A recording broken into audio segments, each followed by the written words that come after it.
Hello.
Is the story of an oppressed people who have struggled many years to be free. All of them had some success and much repression, but no full victory. It is the story of a coalition started by good folks in Mississippi. Made united grassroots groups to up from sea to shining sea. It is the story And then one of a day, coalition enormous started by good these folks terror in pandemics Mississippi. off the sites. Made So united grassroots together, that's the from way sea we to go. shining sea. It is the story And then one of a day, coalition enormous started by good these folks terror in pandemics off the Mississippi. sites. Made united grassroots That's the way from we sea go. to shining sea. It is the story And then of one a day, coalition enormous started by good folks terror in Mississippi. pandemics.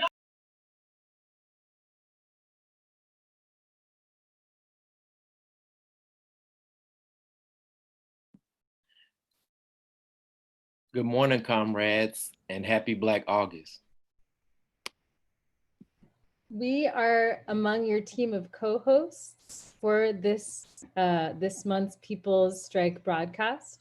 My name is Stephanie DeWolf, and I am calling from New Orleans, which is also known as Bulbancha, which means the place of many tongues in the Choctaw language. This land represents indigenous legacies that span several tribes. And I'm JT Rome. I'm calling from Tappahannock, which in the Rappahannock tribe, their distinction of this place meant the place of the rise and fall of water. We want to take a moment before we begin the broadcast to ground and to open in ceremony by acknowledging our ancestors and honoring the indigenous people of this land known as North America, as well as the displaced people who were forcibly brought to it.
As we come together, we invite you to center yourself in the forces of the land, the water, and the air.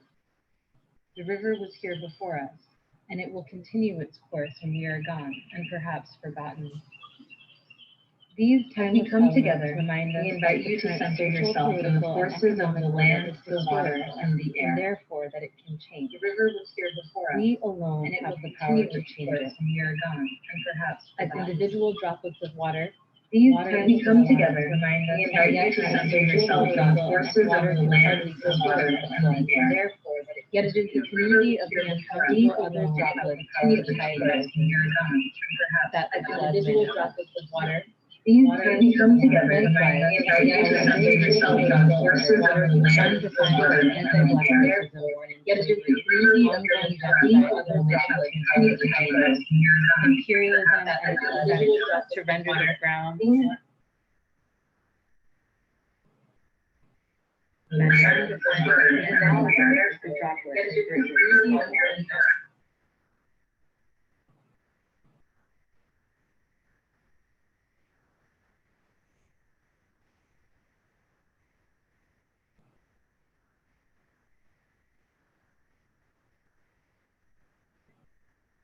Indigenous communities, Latinx folks, and others made vulnerable by the forces of racial capitalism. As we face the rise of the fascist menace, not only here in what is called the United States, but also in Brazil and the Philippines, as we face the devastating realities of our fossil fuel and others made vulnerable by the forces of racial capitalism, stewardship, as we face the rise of unmarked federal agents descend not only here to violently end our actions, but also in Brazil and the Philippines. We must face the devastating realities of our fossil fuel and others made vulnerable by the forces of racial capitalism, as we face the rise of unmarked federal agents descend not only here to violently end our actions, but also in Brazil and the Philippines.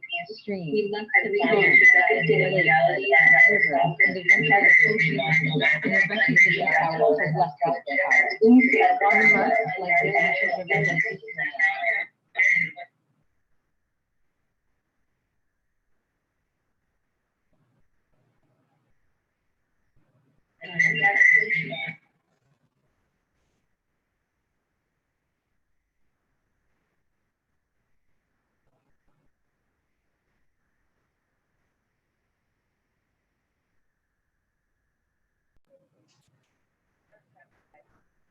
Ourselves or our loved ones to generate unprecedented wealth for the billionaire class. We will not abandon the company of our collectives for personal gain. We will not return to business as usual, knowing that business as usual means misery for the world's majority. We will not continue to stand by as our cities and the social fabrics of our communities are destroyed for shareholders' profits. We will not leave one another behind. We are one. We will join up like the waters of the river. We will not reclaim our rightful place as deciding our knowing that business as usual will remove the vestiges of this putrid order and render it. We will not together we are people's right. Together we are people's right. Together we are people's right. We are one. We will join up like the waters of the river. We will not reclaim.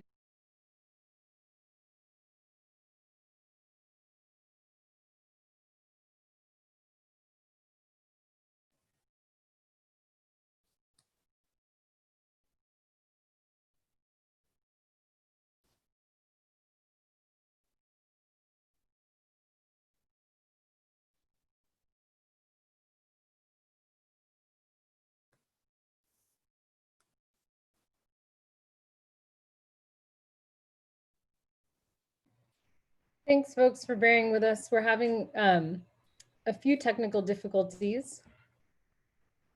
And I think we can move forward with our introduction. Just a quick check. JT, do you think I should reread the text, or shall we move forward with the rest of our intro? Reread would be nice, I think, Great. just to make sure that we ground. Yeah. Our intention was to play a video that had sound layered over it. And since we're having a few tech difficulties, I am just going to ground us in the intention of this opening by reading in real time the text that we had pre-recorded. As we come together, we invite you to center yourself in the forces of the land, the water, and the air. The river was here before us, and it will continue its course when we are gone and perhaps forgotten. These timeless elements remind us that the current social, political, and economic order is historical, and therefore it can change. We alone have the power to change it. As individual droplets of water, water is still water, and yet as an individual drop, water can hardly constitute a flood. It is in the community of the uncountable other droplets that the tide rises, that the flood manifests. Likewise, our ability to change this order, one defined by anti-Black racism born in slavery, ongoing genocide in relation to Indigenous communities, imperialism and all its effects to render Brown and Black communities around the world and here exploitable and expendable, is analogous to the droplet versus the floodwater. I can take action and perhaps I can create a ripple, but only we together have the power of the tide, current, or flood. As COVID-19 continues to wreak havoc on our Black communities, Indigenous communities, Latinx folks, and others made vulnerable by the forces of racial capitalism, as we face the rise of the fascist menace, not only here in what is called the United States, but also in Brazil and the Philippines, as we face the devastating realities of our fossil fuel dependence and the enduring legacies of toxic stewardship, as police and unmarked federal agents descend on our cities to violently end our actions to demand justice and real peace, we must embody the tide or the flood and not the droplet. We must not continue to view ourselves as droplets, which are water, yes, but barely able to wet. We must consciously join up with one another to form rivulets, streams, ponds, lakes, rivers, and eventually oceans in the recognition of our collective power. We must, like the ancient rivers of this land, rise and reclaim. Together we are a mighty force, unstoppable, ungovernable, uncontrolled, and undammed. We have the capacity to wash away and also to bring the life-generating mud for new growth. We will not die for capitalism. We will not sacrifice ourselves or our loved ones to generate unprecedented wealth for the billionaire class. We will not abandon the company of our collectives for personal gain. We will not return to business as usual, knowing that business as usual means misery for the world's majority. We will not continue to stand by as our cities and the social fabrics of our communities are destroyed for shareholder profits. We will not leave one another behind. We are one. We will join up like the waters of the river. We will reclaim our rightful place in deciding our collective fate. We will remove the vestiges of this putrid order and render it the mud out of which our collective future can grow. Thank you, Stephanie. We just wanted to ground everyone in this, in thinking about, as we come into Black August, to think, and as we contemplate strike, to really think about the original strikes in this context, in the context of what we now call the US. And that video was supposed to ground us in part in the kind of watery worlds and the forests and the other spaces in which Black plotting was able to be negotiated and happen, right? And so we invoke all of this history and all of this sort of ancestral power as we see it fit to draw out in this particular moment and draw from in this particular moment, given the political crisis, the ecological crisis, the economic crisis, and all the various overlapping social crises. Thank you, JT, absolutely.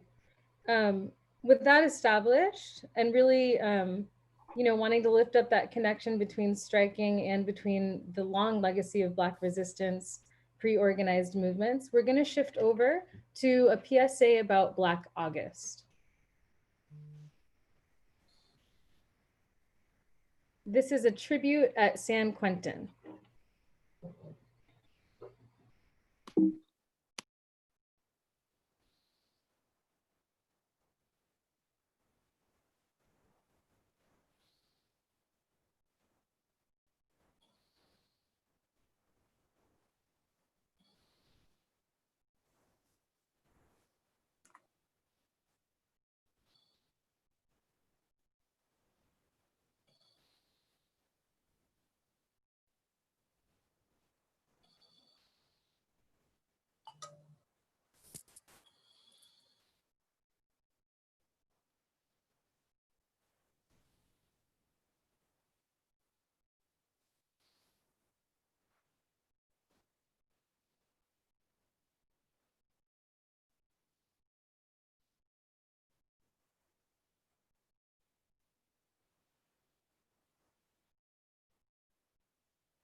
don't want fries, get them the fries, or else your fries will.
We just ask you to bear with us.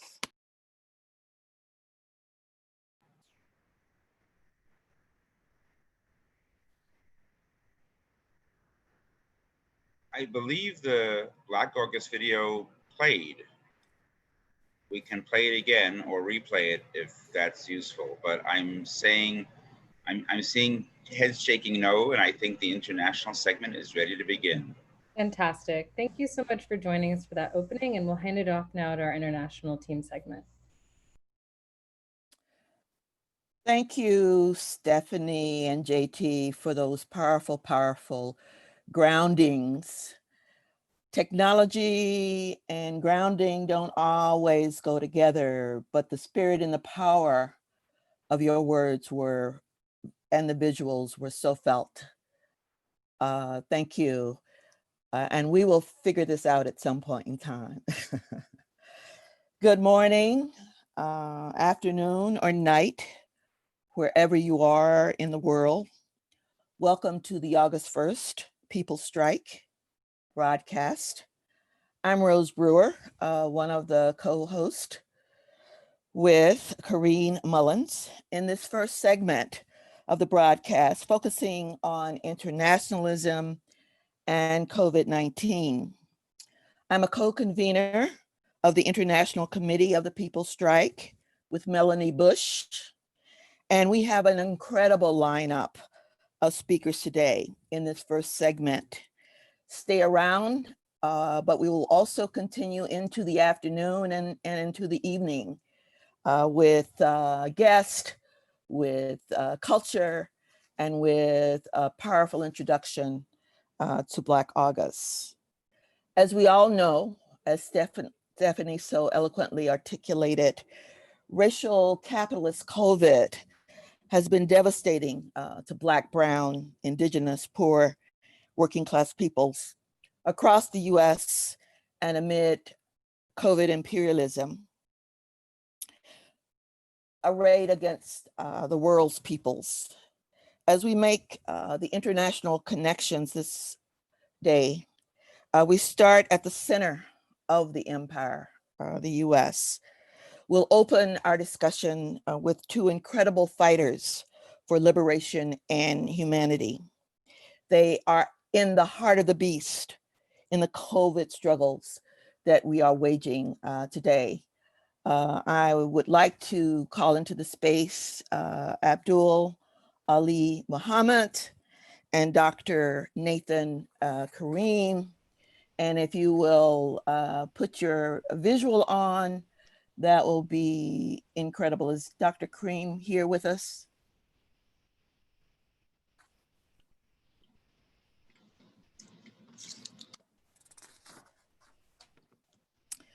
Let me say a bit about our speakers, and hopefully Dr. Kareem will join us. Perhaps before getting started though, Karina, would you like to do a very brief introduction? I know you'll be back later, but as co-host, saying a word or two about who you are.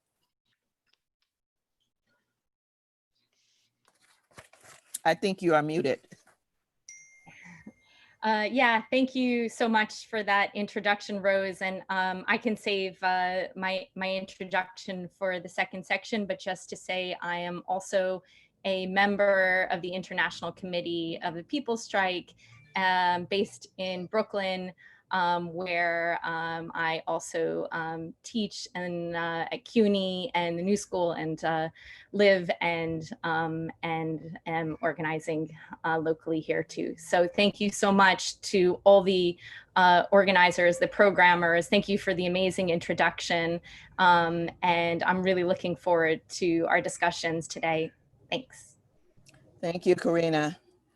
Abdul Ali, are you muted or unmuted? We might want to make sure you're unmuted. It's a pleasure to introduce Abdul Ali. First time meeting, but have gotten to know their work and just a little bit about it. And I'm sure they will say more. But Abdul Ali is a founder of the Black and Brown Workers Collective in Philadelphia, and is, shall we say, someone who's willing to push indirect action against the system that some of us critique, but taking it a step further. And they will talk more about that. I know that you have quite a bit to say, and perhaps we can just kick off with a question about your work, telling us a little bit more about it, how it connects to the current COVID crises and the resistance that you're seeing around you and that you're involved in. Our time is a little bit tight, so if I give you a signal, it's not out of disrespect. Abdul Ali. Hi, Rose. Hi, People Strike. Hi to everyone out there. Thank you for that, that introduction. Thanks, JT and Steph, for the wonderful grounding exercise or practice or ritual. So I'm a co-founder of the Black and Brown Workers Cooperative now. We were the Black and Brown Workers Collective before. We were founded in 2016 by myself, Shania Keela, and Dominique London. And the work really grew out of the need to address racial inequities in Philadelphia area nonprofits. Initially, that's how we began. And it kind of grew out of that space. And most of the co-founders are Black, queer, non-binary people, and some of our members are trans people. And so we were really focused on how do we uplift and center Black workers who are LGBTQ and nonprofits that focus on servicing our communities. And we found it alarming, concerning, problematic that in Philadelphia, where we have a plurality of Black and Brown people in the city, in terms of the population, that we saw white leadership, white dominated workplace culture in nonprofits. And so we sought to challenge that. We first started to gather narratives from workers, former and current, in nonprofit spaces to see if there were linkages between the kind of violence that we were met with in those spaces. And then we presented a call to action that's a little bit about the BBWC. I'm from West Philly, grew up in West Philly to two Black Muslim parents who are working class people. And how this connects to the larger, I guess, conversation around COVID and white supremacist or I guess fascist states. We were focused on the most marginalized workers. And so that these are the people who are on the front lines. These are the folks who do the most laborious work, but are paid the least. And so I think that's the biggest connection and the most important one, is that we work directly with vulnerable workers. Let me ask about the work that you do with workers. As you know, we are the People's Strike, and workers have been rising up. I don't know how closely you have been connected to the walkouts, the stickouts, various expressions that have been going on. But your assessment as a workers' cooperative and how that connects to the resistance that we must engage in strategically, but also directly as we move both within the belly of, at the heart of the epicenter of the virus. And we know why that is, and perhaps we can get more deeply into that, to the global expressions, the imperial expressions of it. But in terms of the workers that you connect with, Abdul, what are you seeing in terms of resistance and possibility? Thank you for that question. I think, I've been kind of, for a few months, removed from being directly on the ground in Philly, just returned to Philly. But what I know is that workers are engaged in all kinds of various tactics to address concerns around, I guess, safety, right? Safety in terms of COVID-19. I was on or in conversation with someone who works at the Sheraton in Philadelphia, and she talked about the lack of, this worker talked about a Black woman, talked about the lack of concern for frontline staff who are cleaners, who are folks who kind of keep the space tidy, and of management, of giving them the protective equipment they need, right? That there's no real effort on the part of management to ensure that folks have what they need to stay safe, or as safe as possible from COVID-19. And so that's alarming. Here's a Black woman who is the face of this organization, right? Is doing the most work. One of the people who's doing the most work and the most outward facing work, and isn't protected. In terms of what the BBWC has been doing, we've been involved in a lot of fundraising for mutual aid. That's been the biggest thing that we're doing to try to ensure that folks have resources they need. The other thing that we're doing is we're in coalition with a lot of folks who are doing housing encampment organizing work in Philly, and more about that will be discussed, I'm guessing, in the housing segment. And so those are the two things that we're focused on. And I mean, what we see is probably what we all know, which is that the most vulnerable among us are not being protected.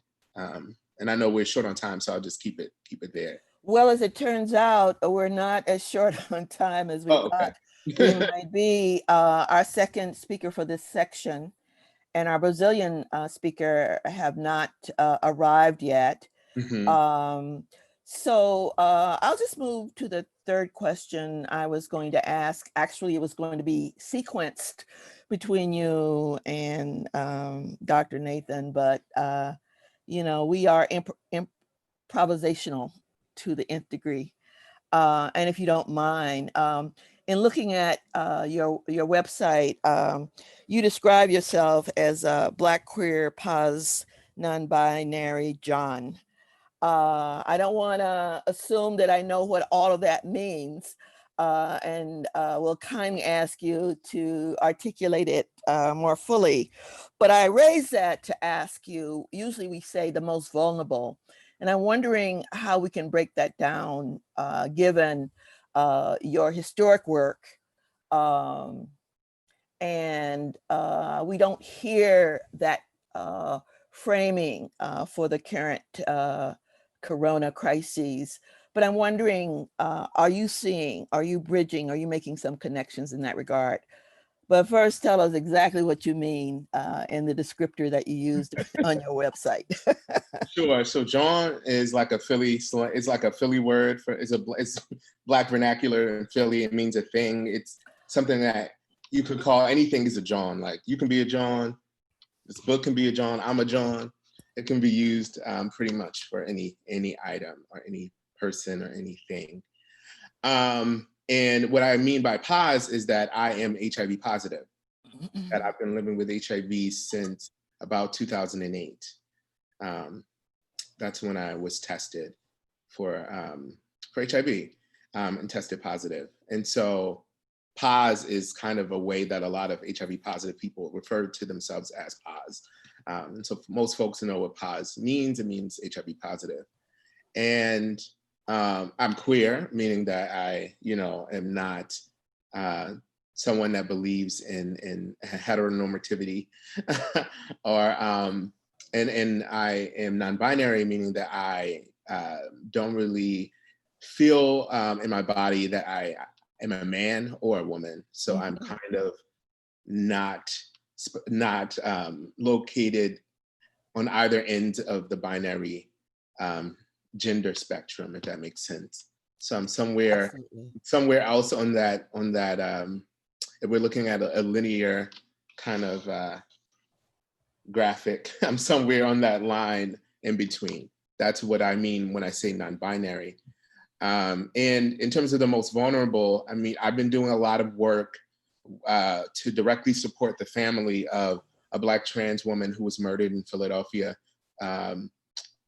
about a month ago, Dominique Remy Fells. And we did a vigil for her last night. As we know, this past week, another Black trans woman was murdered in the Bronx. There's Black trans men being murdered by the state.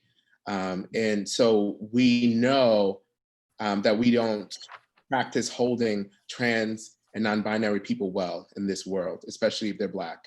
And so what I mean by the most vulnerable in the work that we do at the BBWC, at these nonprofits, people who were trans were tokenized, as we know, right? People who were Black and trans were doubly tokenized and used as the face of organizations, but those organizations would not invest in the well-being of those people, right? So they were either, hey, come talk at this workshop and we'll give you a stipend, or hey, come work for us in this low-level position that you are pretty much speaking to different community organizations on our behalf, right? But those same Black trans women were struggling around housing, right? We're struggling around feeling safe and secure in our neighborhoods. And oftentimes those Black trans women were found dead. And so when we talk about the most vulnerable, that's who I think about. I think about Black women. I think about Black queer people. I think about Black people who are disabled and are living with chronic illness, including myself. And how do we create space and movements to talk and name HIV, right? As like something that is precipitated by the state, right? That the infection rates for Black and brown people are not because of behaviors, they're because of the infrastructures, the lack of infrastructure in our communities, and mass incarceration. So that's why we see the most alarming rates of HIV in Black and brown communities and in the rural South. Absolutely, and thank you for taking us to school. I know that there are many who are aware of your conceptualization, but many are not. And I think it's very important and powerful for us not to be clear on when we say we want to get free, we mean all of us. And I think that's been one of the most powerful aspects of this current uprising, rooted in Black Lives Matter, all Black lives. And we know that internally as well as externally, that has not often been the case. And in terms of the current leadership in the fight for transforming the society against state violence, for health, against capitalist COVID, which has been rendered visible and bare under its grossest expression, that it's going to take all of us. Apparently, our other two speakers are not here. You've been more than generous in sharing insights. I guess I would just close out by asking you to, given the frame of our internationalist segment, if there have been either internationalist ties with the work that you've done, any kind of joint struggle, is that in the firmament of the work y'all imagine? If there's anything you'd like to close out with those observations. Yeah, thank you for that question. I mean, we always vision in our work being in conversation and coalition and struggle together with Black folks around the globe. I can probably speak a little bit to Brazil. I was there. I was in Brazil from December, the end of December 30th until February 4th. And then I flew back to the US. So I was in Brazil when we started hearing about cases of the coronavirus in China. So I was kind of looking at the coverage from there of like what was happening. And so I was traveling right around the time that we started seeing, first international cases of COVID-19. And, spending some time in Brazil and Sao Paulo, in the south district of the city, in a space called Grajaú, which is a favela community with mostly Black people, and just noticing how houses are kind of together, and how there's little barrier between you and your neighbor in Brazil. The immediate thought that I had when we started seeing a lot of cases in Brazil is that Black people in Brazil are vulnerable, right? And that there has to be like some kind of connection and concern internationally for Black folks there. And I've been talking to a friend there about, the conditions, and, he's stating the same things that I think we know, which is that it's a dire situation where a lot of people are being impacted by this pandemic. And so that to speak a little bit about like that connection, yes, I think we, in the work that we do, vision being connected to the struggle globally. And my friend Watu Fani Poe was supposed to be one of the folks speaking to us today. Absolutely. And Watu has been doing a lot of work around looking at the linkages between Black queer movements historically in the US and in Brazil. And it would have been great to have him on, because he's doing really, really good work, and it could share out some of that from from Brazil, from the context there in Brazil currently, because he's there now. And he's from Philly. Right, and actually was our speaker from Brazil for this segment. I'm not sure if it is a technology issue, but you have really led into the kind of conversation we hoped would have happened between you and Watu, and it's good to know that you all are in conversation and connect with one another. They are certainly a Pan-Africanist, and also a student of that long history of the relationship between US struggle and Brazilian struggle. We are facing structurally very comparable situations. Brazil has the largest African descendant population in this hemisphere. Oftentimes people think it's the US, but enslavement in Brazil was what we might call the borning struggle of slavery.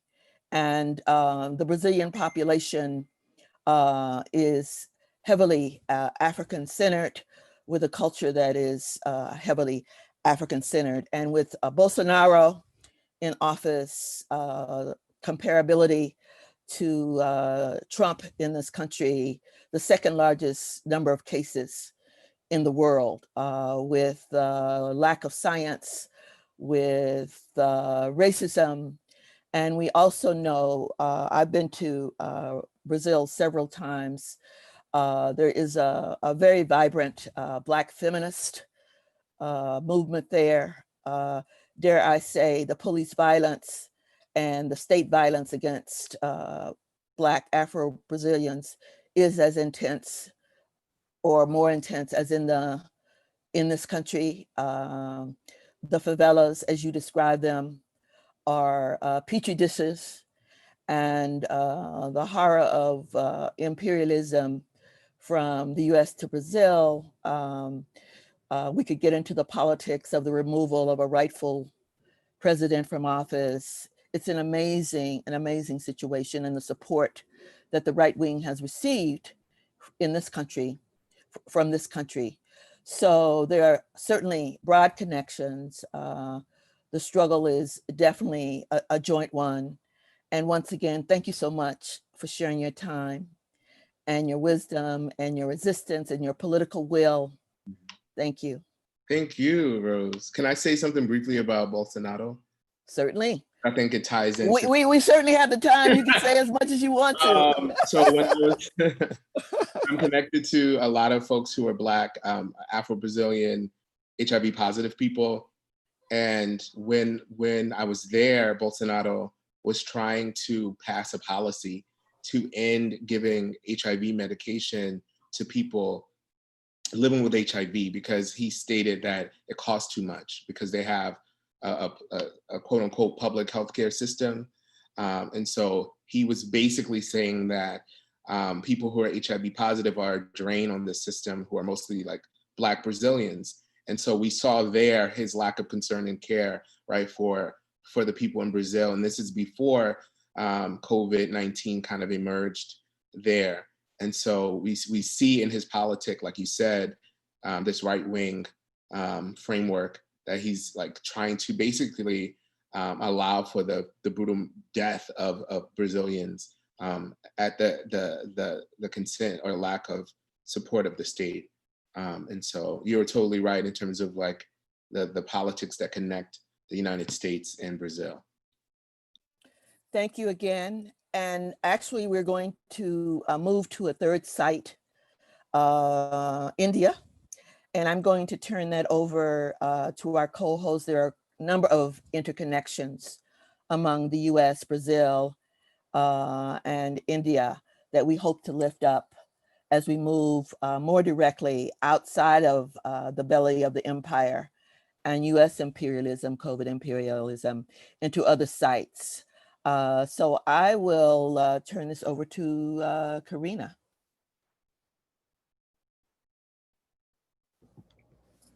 Great. Thank you so much for that, Rose, and Abdul Ali Mohammed for framing, for your excellent discussion and analysis, and for making all those amazing connections. Just to briefly introduce this section where we'll have speakers from India, from Philippines, Kenya, as well as Cuba. Rose already so eloquently framed today's discussion of the international context of COVID-19. And as Rose discussed, one of our aims, of course, today is to think through comparisons in order to strengthen our analysis, as well as build solidarity and organizing within countries that have some of the highest levels of infection. as well as deaths from COVID-19. So especially with Brazil and the US in terms of histories of enslavement and settler colonialism that Rose was discussing, as well as more broadly across the examples we'll look at today, as shared features of racial capitalism, forms of accumulation, exploitation of labor, and gross levels of inequality. But also part of our framing that Rose touched on, and that we have been discussing quite a lot within the International Committee here at the People's Strike, is also focused on how US imperialism as a global expression of white supremacy and racial capitalism shapes the context in which global South states confront COVID-19. And that's part of the framing for this discussion right now. So in addition to the more visible aspects of US imperialism, including the invasions, occupations, coups, et cetera, that facilitate the devaluation of global South labor, super exploitation, extractivism, and other forms of global South value drain, including what some have referred to recently as sort of care drain, with global South medical and other care workers forced because of socioeconomic conditions, in large part caused by those very same forces, to relocate to the global North. There are also, of course, the other forms of economic warfare, for example, US-dominated international financial institutions imposing conditions on loans that benefit largely Western monopoly capital and force global South states to privatize and reduce spending on public goods like education, infrastructure, and crucially, in the context of COVID-19, healthcare. So these are the same kinds of neoliberal economic policies that have been adopted in the US and that we've been talking about quite a lot here, and of course, go hand in hand with the repressive, increased funding for repressive state apparatuses of the state, including racist police and prison industrial complex. And of course, all of these have accelerated the crisis of racial capitalism. So we have an amazing lineup of speakers from across the globe who are going to talk about the state of COVID-19 in their respective countries, as well as how different social struggles have been impacted by the health crisis and the state response or non-response, and also think about how connections and solidarity can be built around our movements and different forms of resistance. And in the last section, we're going to have an opportunity to discuss one of the most visible forms of economic warfare, the use of sanctions to discipline and punish global South sovereignty and self-determination, and in particular to think about it within the context of COVID-19 and the amazing resistance and resilience of Cuba and the Cuban healthcare system. So without further ado, I just want to make sure our first guest is here.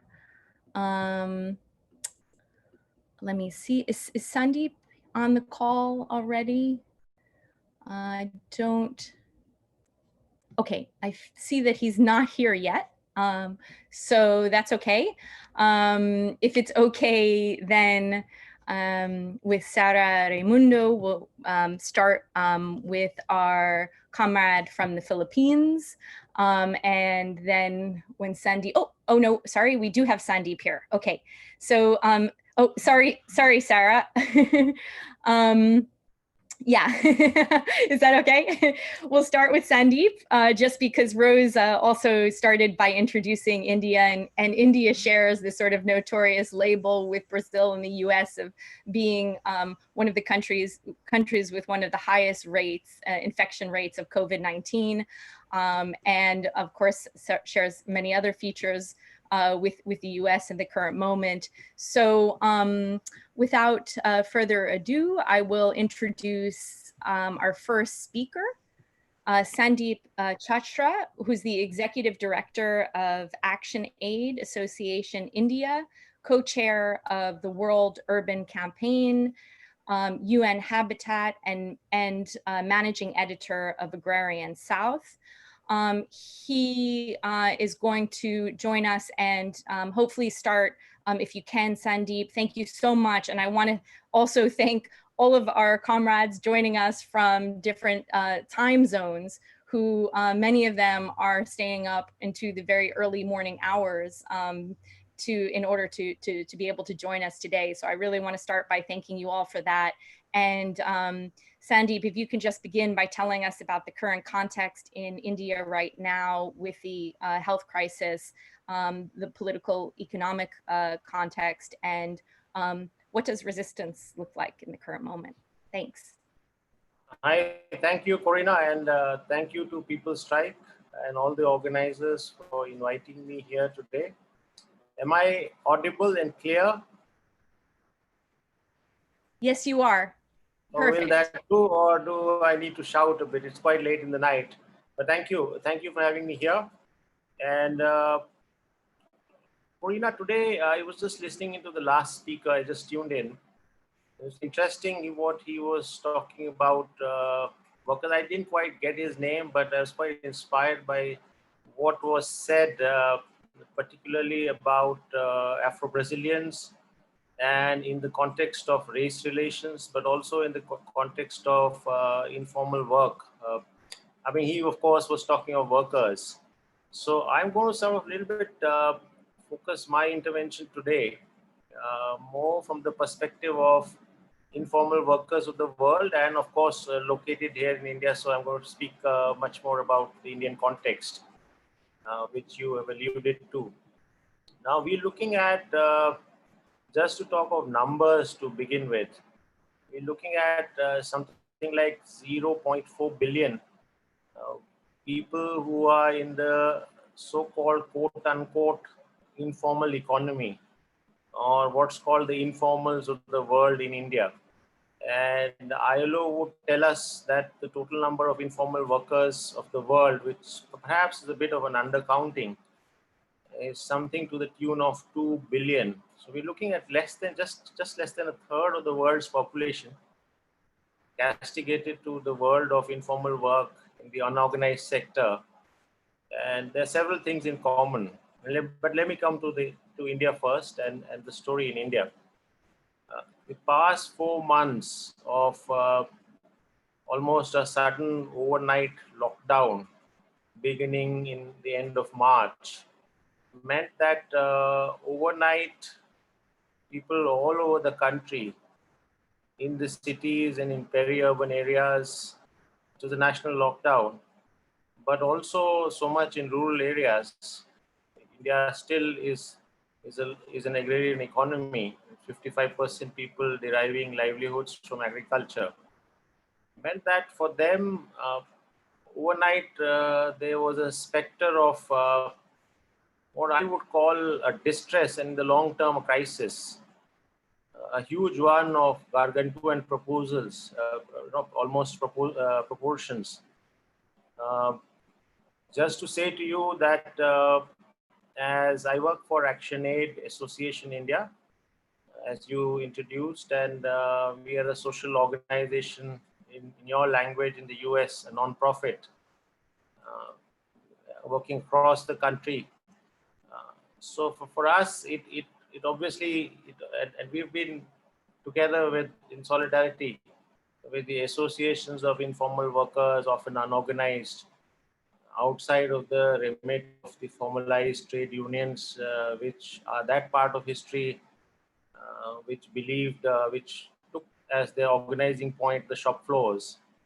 So there are issues there which I'll come back to. But just on this fact that this meant for us a relief response, but I'll not get into that for the moment.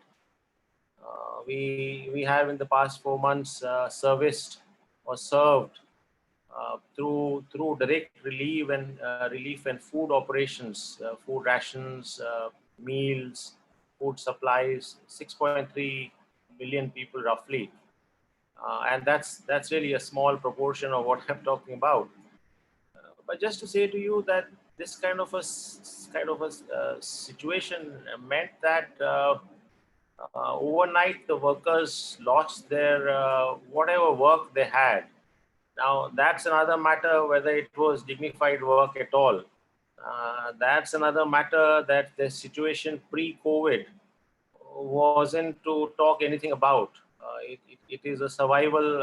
It was a survival situation, and that meant that with this lockdown and the impact of COVID, where small enterprises shut down, uh, spaces where they could find work in the agriculture and in the so-called industrial sector, service sector, almost vanished overnight. So we saw one of the largest reverse migrations in recent times. Workers, particularly in peri-urban and in urban areas, couldn't really, couldn't really stay put. After all, we were looking at hand-to-mouth conditions.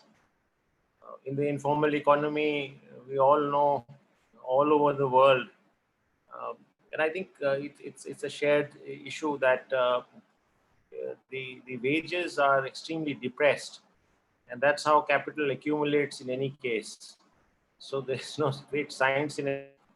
But the fact remains that wages are really survival level. We call it minimum wages here in India, which is essentially around roughly around less than $4 a day. Around at the current exchange rates, it will be somewhere like $3.5 or a little less than $3.5 a day. Even at the purchasing power that you have here, it's really low. Which will not give you enough, by the way, to save. You can't dream of saving. One can say that sometimes in the urban spaces, workers get more than the minimum wages, particularly if they're semi-skilled, quote unquote.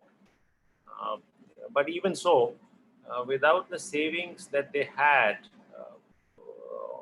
it was almost pretty clear that they wouldn't be able to survive in the cities when the jobs were not there. So we saw a huge specter within. Of course, it was lockdown times, and there were no transport available. The buses, the trains, the other forms of transport. Usually, the buses and the trains in our context. For the first month or a little more than a month, and people started this what Mandela would have written. He would have said a long walk to freedom, but here it was a long walk home, and it was a specter that we all saw. People dying on the way, children dying on the way, without any support. I mean, social organizations like ourselves were, of course, offering succor, setting up transit camps and setting up situations to provide food, footwear, and so on and so forth. But that aside, that's what it looked like, and that's what happened. So one thing that I want to sort of reflect on after these months, of course, transport did open up in a limited manner, but workers not having anything or any hope, and the fear as well, that should something happen, the state of public health and their access to public health meant that they were not very sure whether they would be able to even cope with any form of illness. So might as well really trudge back home. At least you are with your family, and there perhaps is a psychological security more than anything else, because conditions back home were not great to begin with, and that's why they left. It is the crisis of the agrarian economy in the country which made them leave in the first place. Quite aside from a small proportion which may have left for better hopes. It's usually a push factor. So in such a situation, people left home. Now that presents today a very complex situation. On the one hand, workers are on the way home or have gotten home, and really are there forms of work available in the villages from where they left? Is there employment available? Are there livelihoods, to use a more sort of generalized language? Are there livelihoods available to them? And that really is not the situation. So in a way, specter of distress haunts them. Um, and I think that's where the situation. We did a survey. We did a random survey with about 11,500 workers some months ago. I think about a month and a half ago. Nearly 70% of workers had lost their jobs. Actually, slightly more. Yeah. People were facing food shortages, immense food shortages. People reported not having food security, a large proportion, over 60%. We'll be releasing a survey pretty soon and sharing it with you as well. But a lot of them reported on single meal diets, which continues to this day. So that really is the situation. Now, I may take a step back and say to you that there is a larger issue here. So in some ways, since you were referring to COVID-19, India in all has roughly 1.5 million cases by now, and the number is only expected to increase. But since you're talking of COVID, the point is COVID only unmasked what is structurally wrong. Yeah?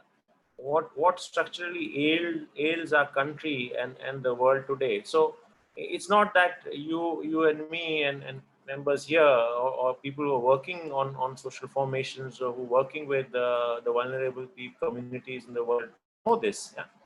But what it did was to unmask it more clearly to the younger generation, to the middle classes, and you know, so I think that's again going forward. But needless to say, workers are also never a homogeneous category. And I'm talking of informal workers. I mean, you can make a differentiation between organized workers and informal workers. But even informal workers are not a homogeneous category.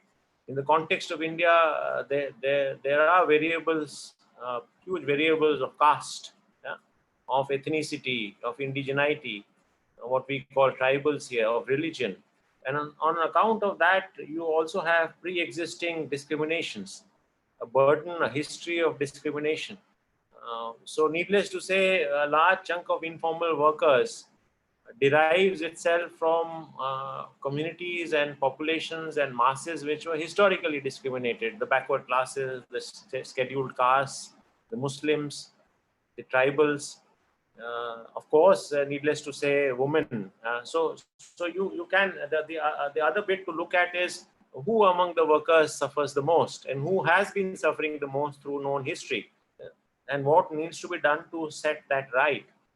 So I think there is a huge second dimension which cannot just be generalized and doesn't lend itself only to a class generalization.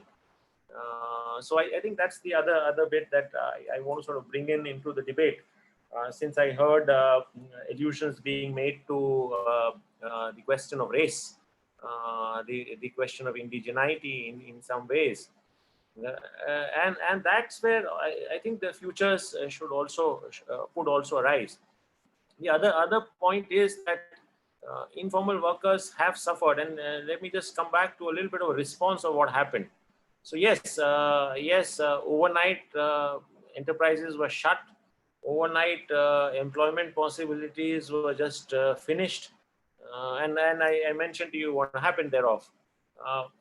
But also, in this time, in an effort to unlock, in an effort to invite capital back, in an effort to restart the engines of the economy, there has been efforts, and thankfully it's not succeeded till now. But there have been efforts from different federal governments, what we call the state governments here in India, to relax labor laws.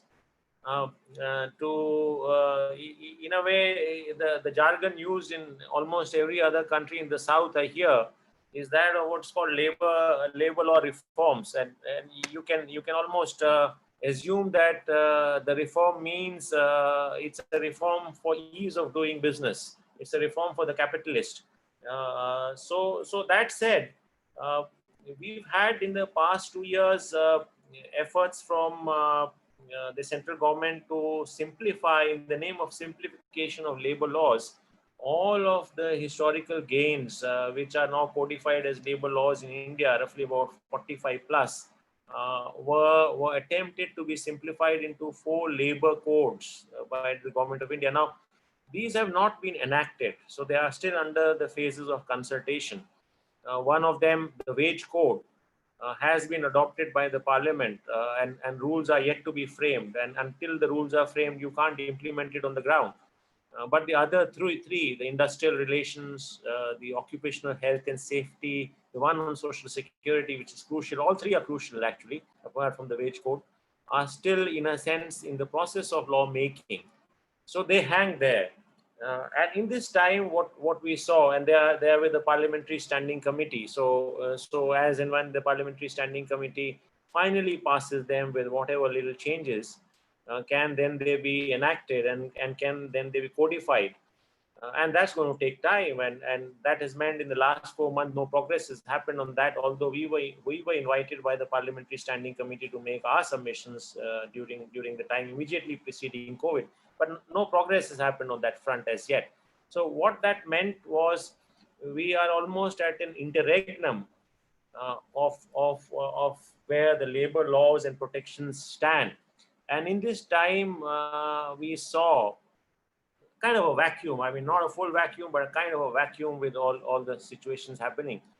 But in this time, we saw certain state governments, around 8 to 10 of them, try and use this time to make workers work more, try and use this time to give more powers to the industry. Yeah, Corina.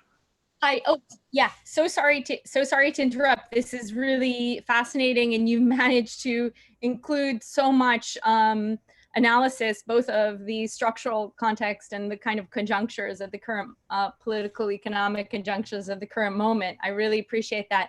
Just because I'm worried about running out of time, just in the sort of last minute, if you could conclude by letting us know sort of what, and thank you also for bringing in the legislation and how COVID-19 is being mobilized to sort of push through already existing neoliberal legislation, as you said, that's there designed to, a reform designed to benefit the ruling class.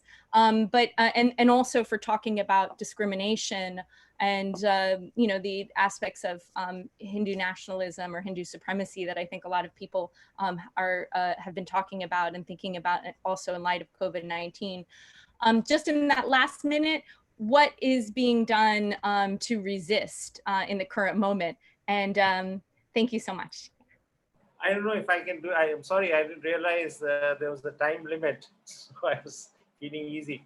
Yeah, so one, obviously resistance at this moment means survival for workers. So first point I wish to make.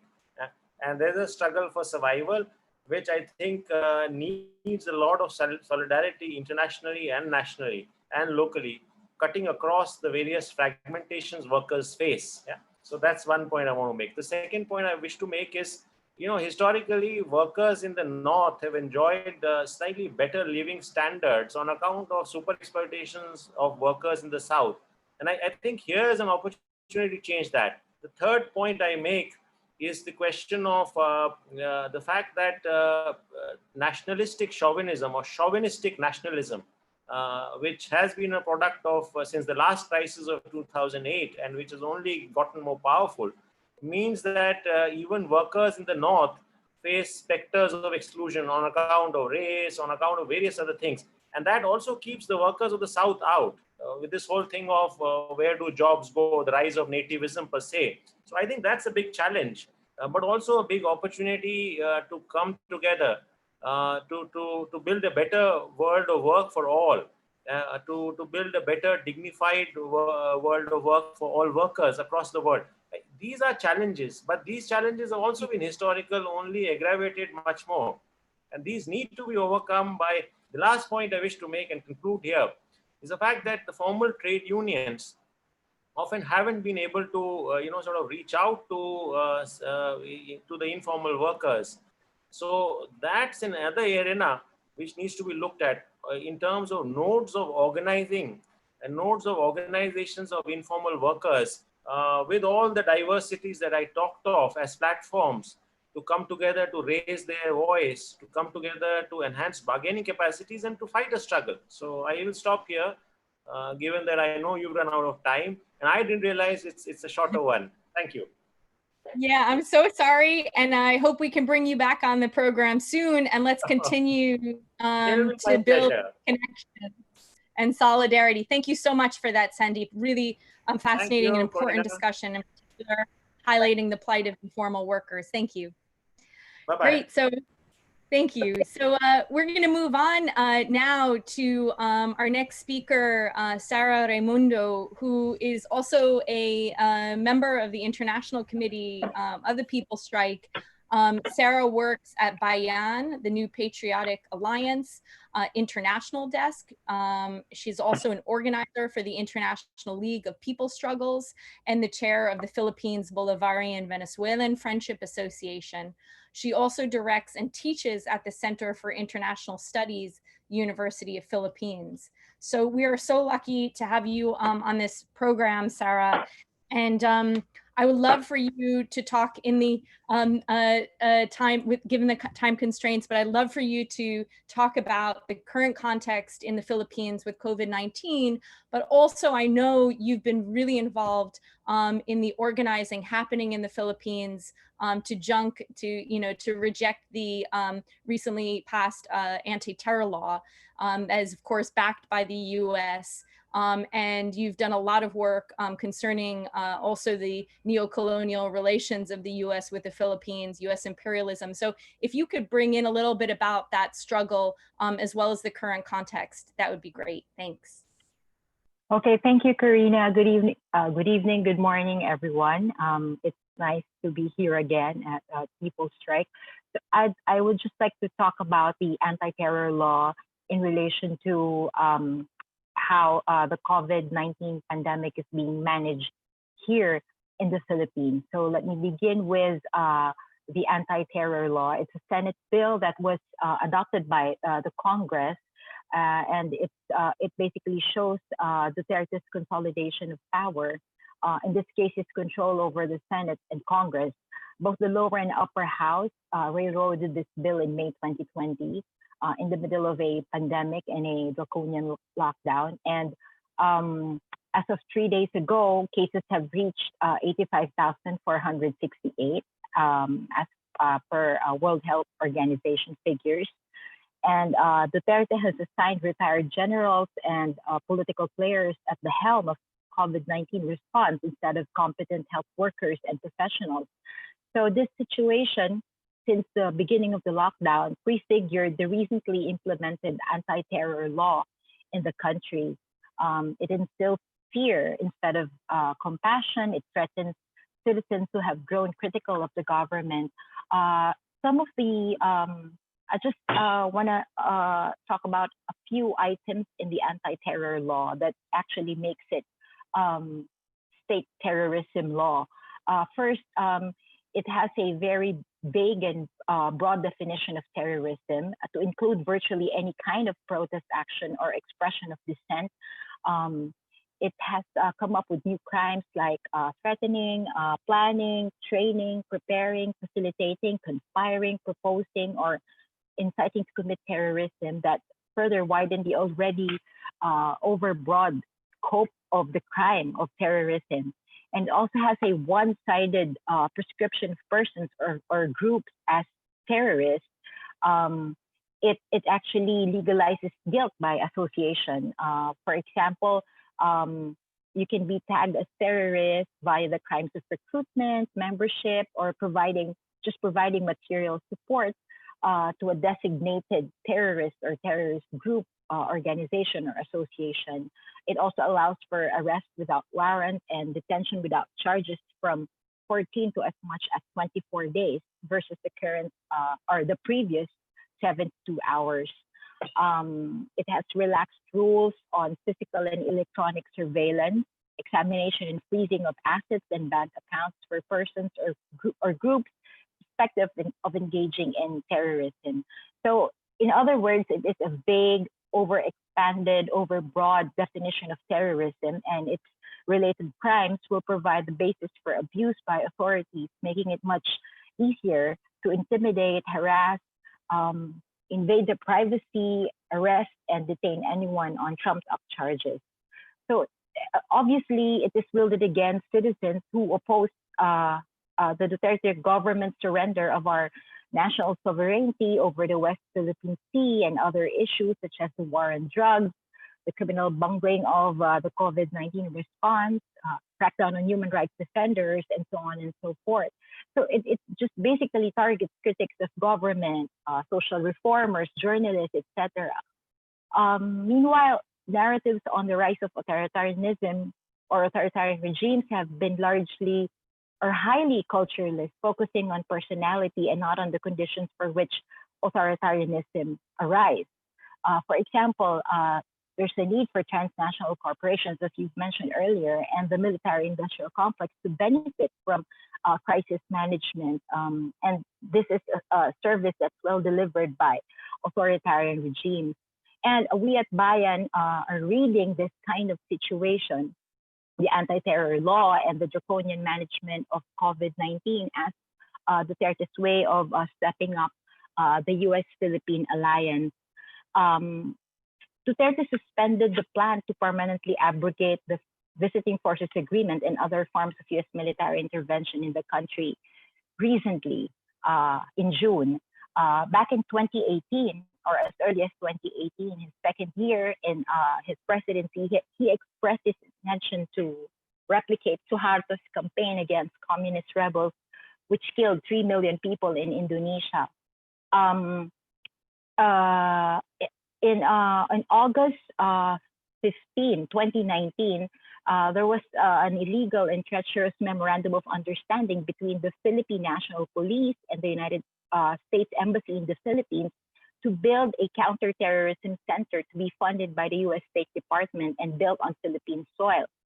So the understanding between one of the most violent state forces in the country, led by warmonger PNP chief Oscar Albayalde and the U.S. Embassy, is yet another violation of Philippine sovereignty and an act of total war against the people.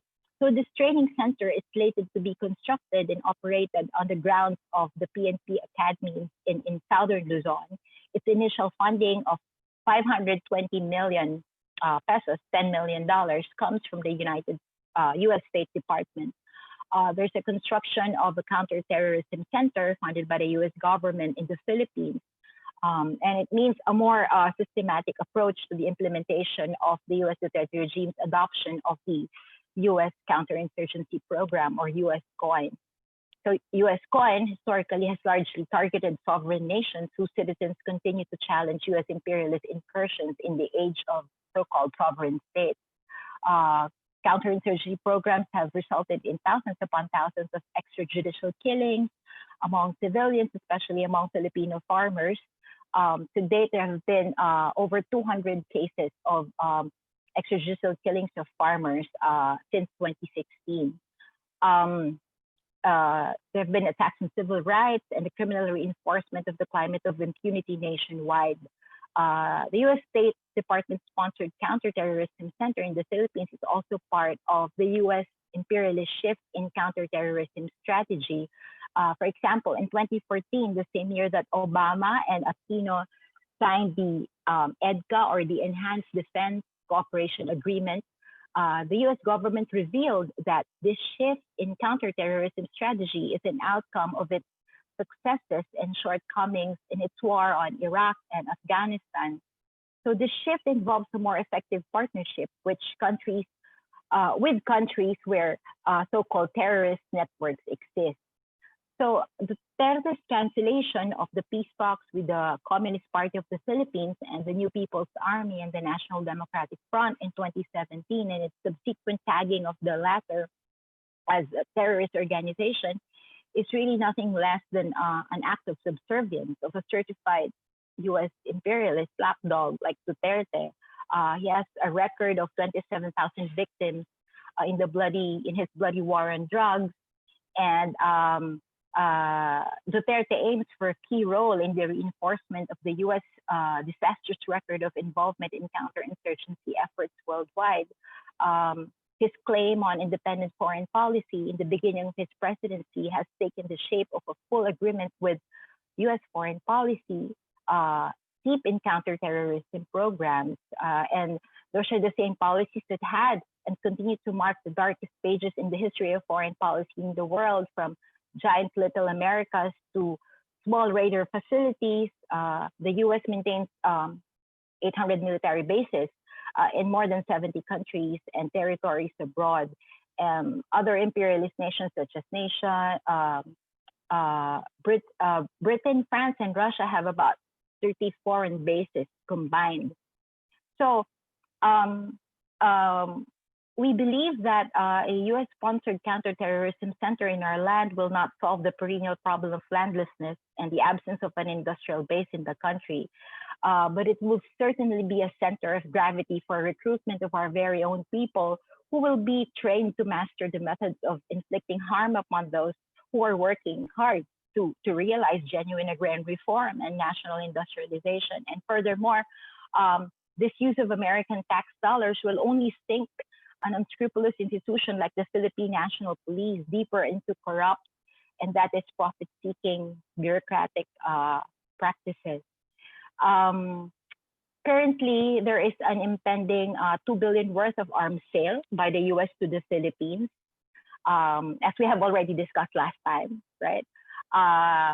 And just to add to that, well, it's not always been that way. The U.S.-Philippine Military Bases Agreement of 1942 expired in 1992 and was up for renewal. But as a result of the Filipino people's painstaking struggle against the U.S. military bases, the Philippine Senate was pushed to enact a historic vote that had shut down the U.S. military bases in November 1992. So we've actually won bigger fights in the past with our collective and determined efforts to fight U.S. imperialism. And lastly, Bayan recognizes the reality of insurgency in the form of the people's war for national liberation waged in the countryside. And as an alliance that promotes the interests of the most oppressed and exploited sectors, Bayan maintains that there is only one path toward the comprehensive social and economic reforms, and this is through the promotion of a just and lasting peace. So we've been actually asking our comrades and allies, especially in the United States, to join solidarity actions being organized by Bayan in the different states. And here in the country, we've been also trying to build broad alliances around COVID-19 pandemic and also around the movement against tyranny. So, yeah, thank you so much.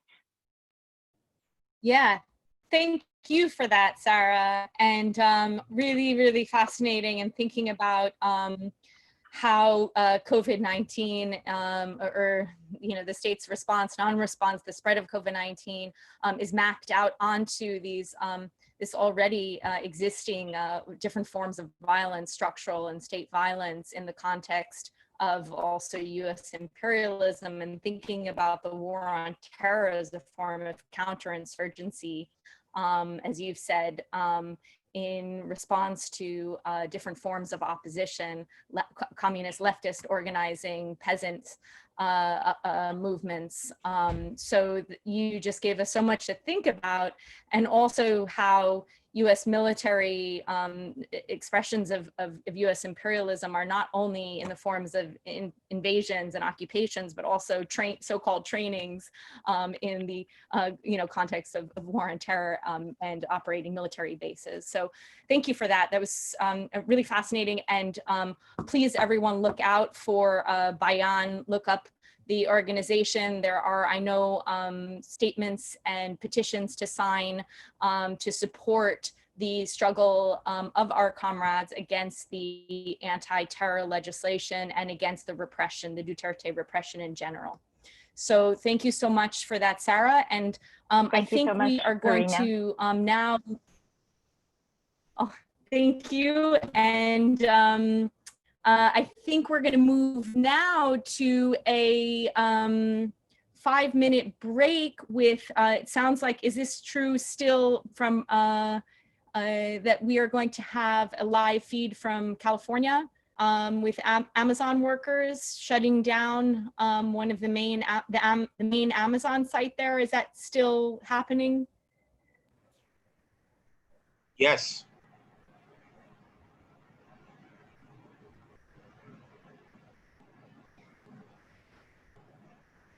Great. Are you or Rose So, going to intro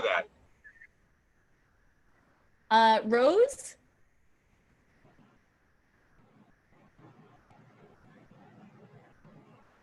Rose may not be with us. I was muted. I was saying perhaps Matt wants to do that, if that's possible, to do the intro to that. I'll just do a one sentence. You know, we got in from our People's Strike comrade in Oakland, Rachel, this footage, which is live. So we're just going to run it now for 5 minutes or so. It seemed like too important breaking news to not have here on the show.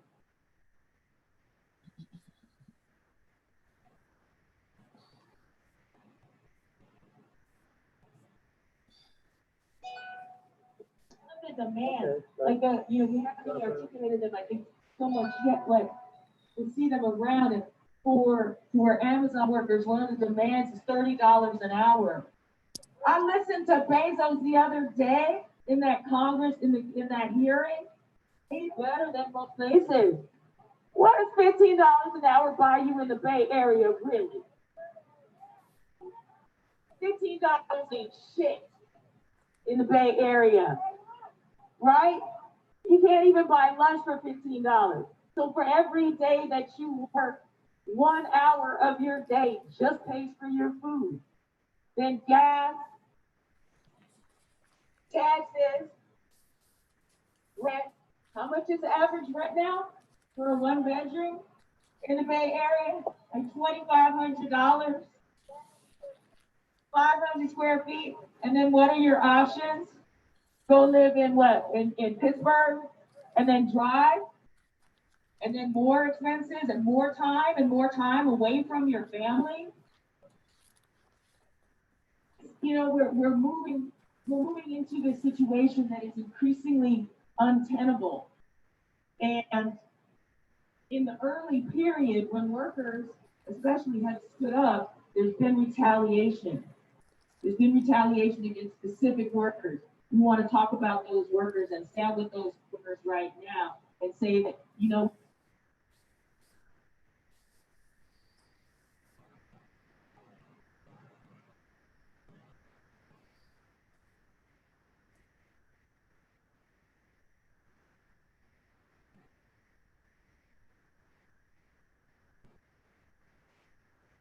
All right, it looks like the live feed is broken, so we need to go back to the international, but we'll bring updates as we can as the day goes on, live from Oakland, uprisings and strikes all over the place. Back to you, Rose and Karina.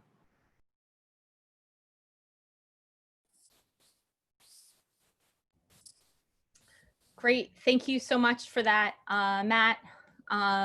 Really wonderful to see, and looking forward to seeing more video later in the day. Great. So we will move on to our next guest, Gashihi from the Social Justice, the Matari Social Justice Center in Nairobi in Kenya. Gashihi is a social justice activist and a community organizer with this grassroots movement in Kenya. And the Matari Social Justice Center is a community-based organization in Matari, an informal settlement in Nairobi. And he's also a member with the Social Justice Center Working Group and Steering Committee, a collective platform of grassroots social justice centers in Kenya. He's recently written a really fantastic piece for Verso. If you can check it out, if you please do look it up and read. It's a great piece on police violence and histories of police violence in Kenya. Kenya. And so I would like to begin, if you could, Gacheki, by firstly, thank you so much for making the time to be here. And again, sorry about the time difference. I know it's getting late for you there. If you can talk a little bit about the COVID-19 context in Kenya, and especially in light of police violence and organizing around that, and also in relation to the evictions that have been happening. Thanks again for being with us.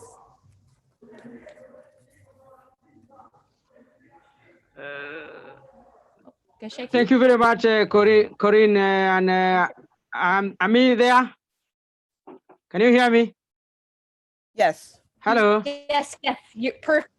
Yeah. Okay, thank you very much, Corina, and People's Strike is a very inspiring meeting, and especially connecting our struggles. Sending my solidarity to all the freedom fighters struggling against U.S. imperialism, especially in the backyard there. Comrades from Orleans all over. We send our solidarity from here in Nairobi, Mathare, where also we are struggling with this historical police violence and neo-colonial violence. Our struggle is connected with the Black Lives Matters, where many people are victimized by police because of their history, their color, and their identity.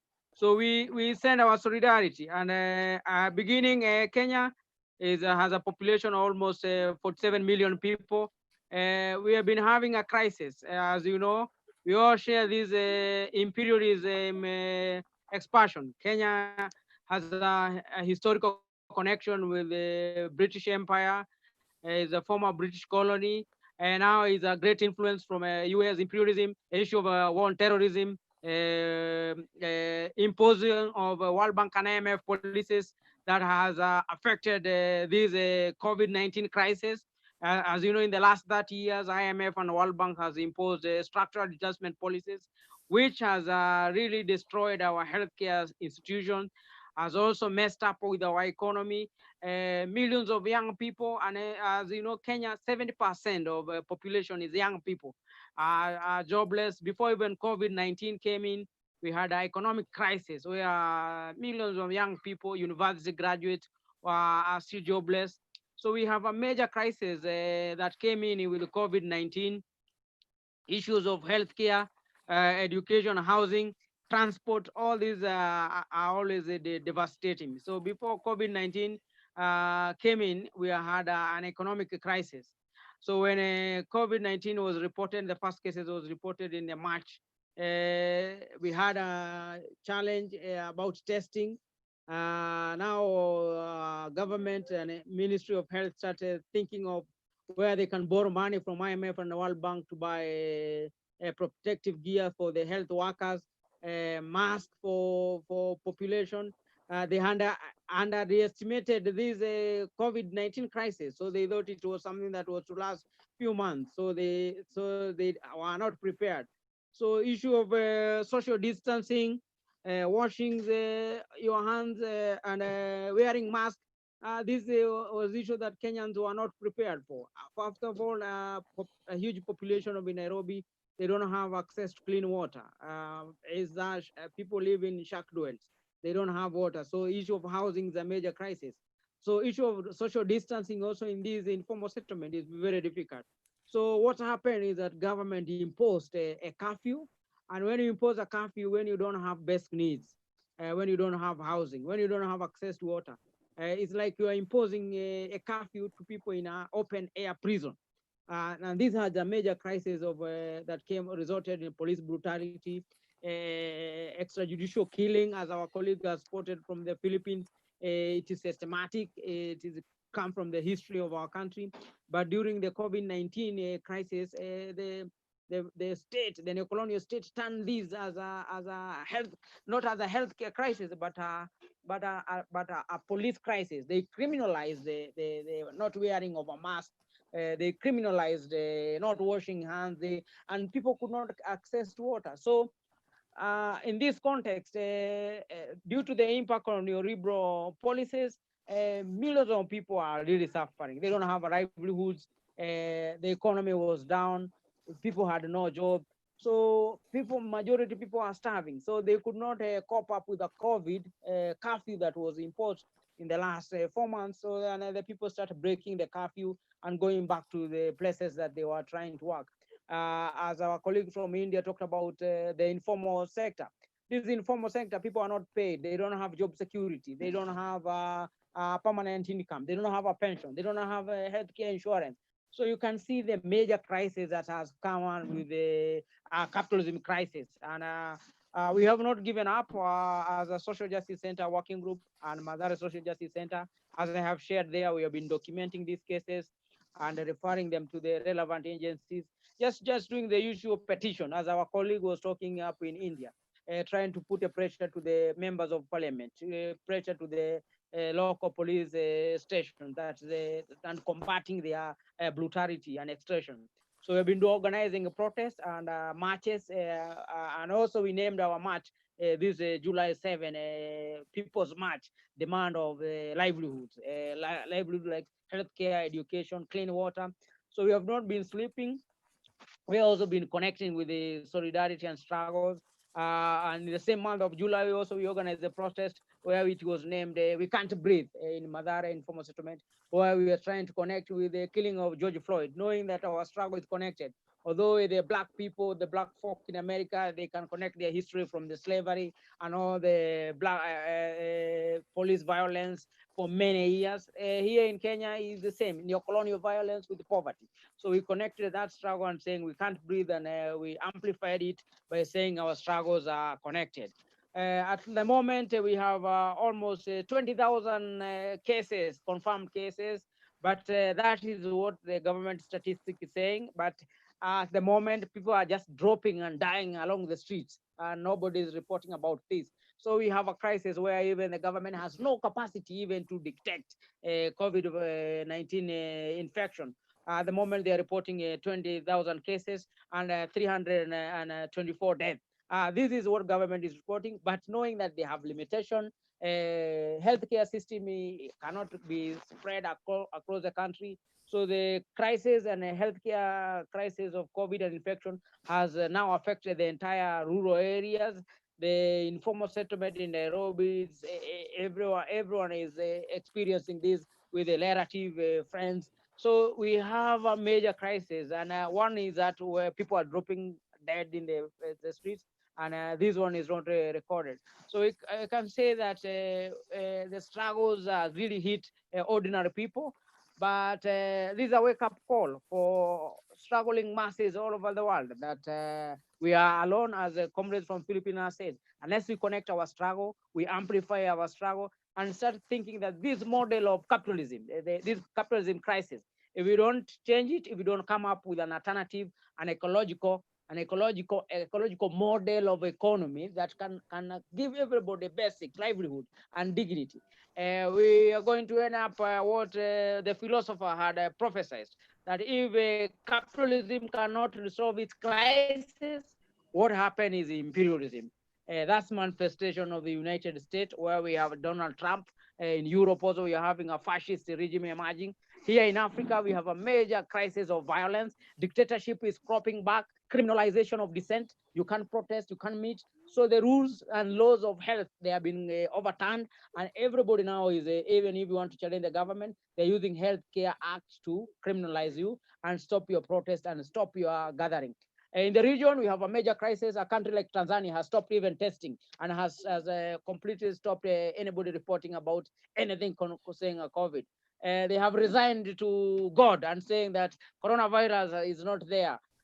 We have a major crisis, and I think all this can also be cured and can be overcome when we connect our struggle and build a platform. I'm very inspired with the first starting about remembering our ancestors, healing the Mother Earth. That was very powerful, reminding us that we have a history, and this history was a history that where Mother Earth was protected, healing our people. So we need to connect with those values of solidarity, sharing, dignity, so that we can overcome our struggle. And I hope this is a starting of building a platform of connecting different struggles in the global south and also in the north, where ordinary people are struggling against capitalism and in its inherent violent nature.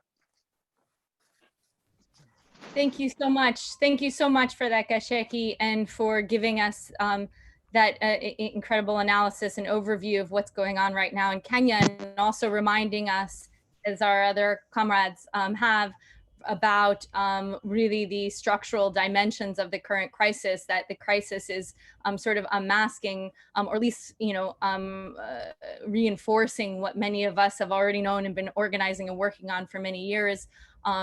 The structural and material violence of capitalism, of racial capitalism, and the need really to develop alternatives. And also thank you for drawing those connections between the role of the US as well.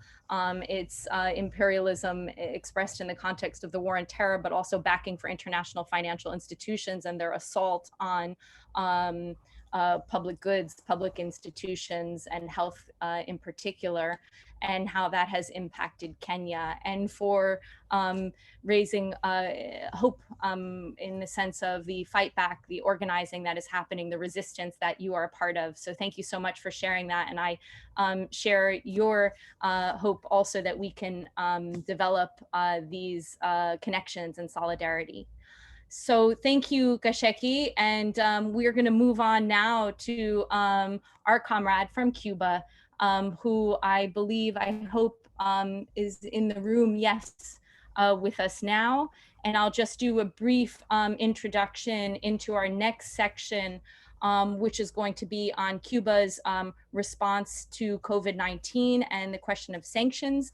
Sanctions, of course, are one of the most visible forms of economic warfare.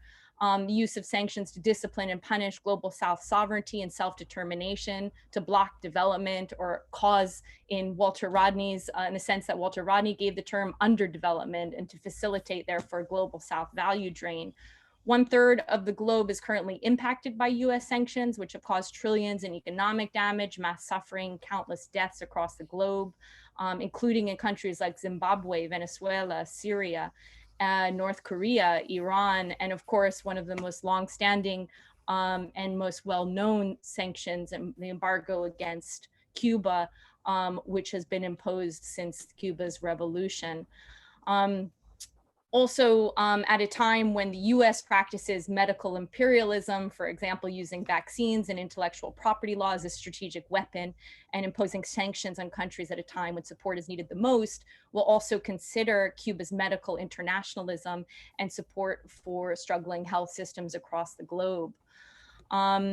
So without further ado, I'm going to be introducing and just a little bit of background about how we, how this, our next speaker was invited onto this program. Another amazing of our International Committee member, Luna Olavaria Gallego, who works with the journalist organization Belly of the Beast in Cuba, who has also co-organized this interview with us. And I will introduce our speaker, Davis Ricardo Alvarez Mendoza, in a moment, but also to say thank you to Sienna Mann, who is another amazing International Committee member who's going to be doing the translations for us today. So Davis is originally from Sancti Spiritus and currently lives in Havana. He graduated in computer science in 2007 and develops web and mobile applications. He collaborates on many projects, but his most recent, which hopefully he'll discuss with us today, it sounds pretty incredible, is a live dashboard developed independently using the island's epidemiological statistics to track COVID-19 in Cuba. And I also just want to say that Of course, we're going to be thinking about the negative impacts of which there are many of sanctions on Cuba, but the other aspect of Cuba, of course, is its resistance and resilience. And the fact that only a few Cubans have died due to the US economic blockade is really a testament to the power of the socialist revolution and its regard for protecting human life. And a poignant reminder, I think, of everything that is wrong with our political system, which puts, of course, private property and profit over human life. So thank you so much, Davis, for being with us today. And we'll begin with the first question, which is, what are the reasons for the low rate of infection and death from COVID-19 in Cuba? Perdón, quiero pausar un minutito. David, solo quiero asegurar, ¿usted necesita que yo interprete lo que ella dijo en inglés al español? Ok, perfecto. Está en mudo. Okay, You hear me? so, oh, yeah. Yeah, ready? Yeah. Bien, primeramente agradecer a todos los que ahorita nos están escuchando, a People to Strike, por esta pequeña oportunidad para mostrar básicamente todo lo que ha hecho Cuba en lo que es el tema de lo que es el trabajo frente a este nuevo escenario que es la pandemia a nivel mundial, ¿no? Y cómo básicamente Cuba ha trabajado este tema. So, First, thank you so much for this opportunity to come here today and to speak about the Cuba's work as we work to respond to this pandemic, which has impacted us at a global level. Okay.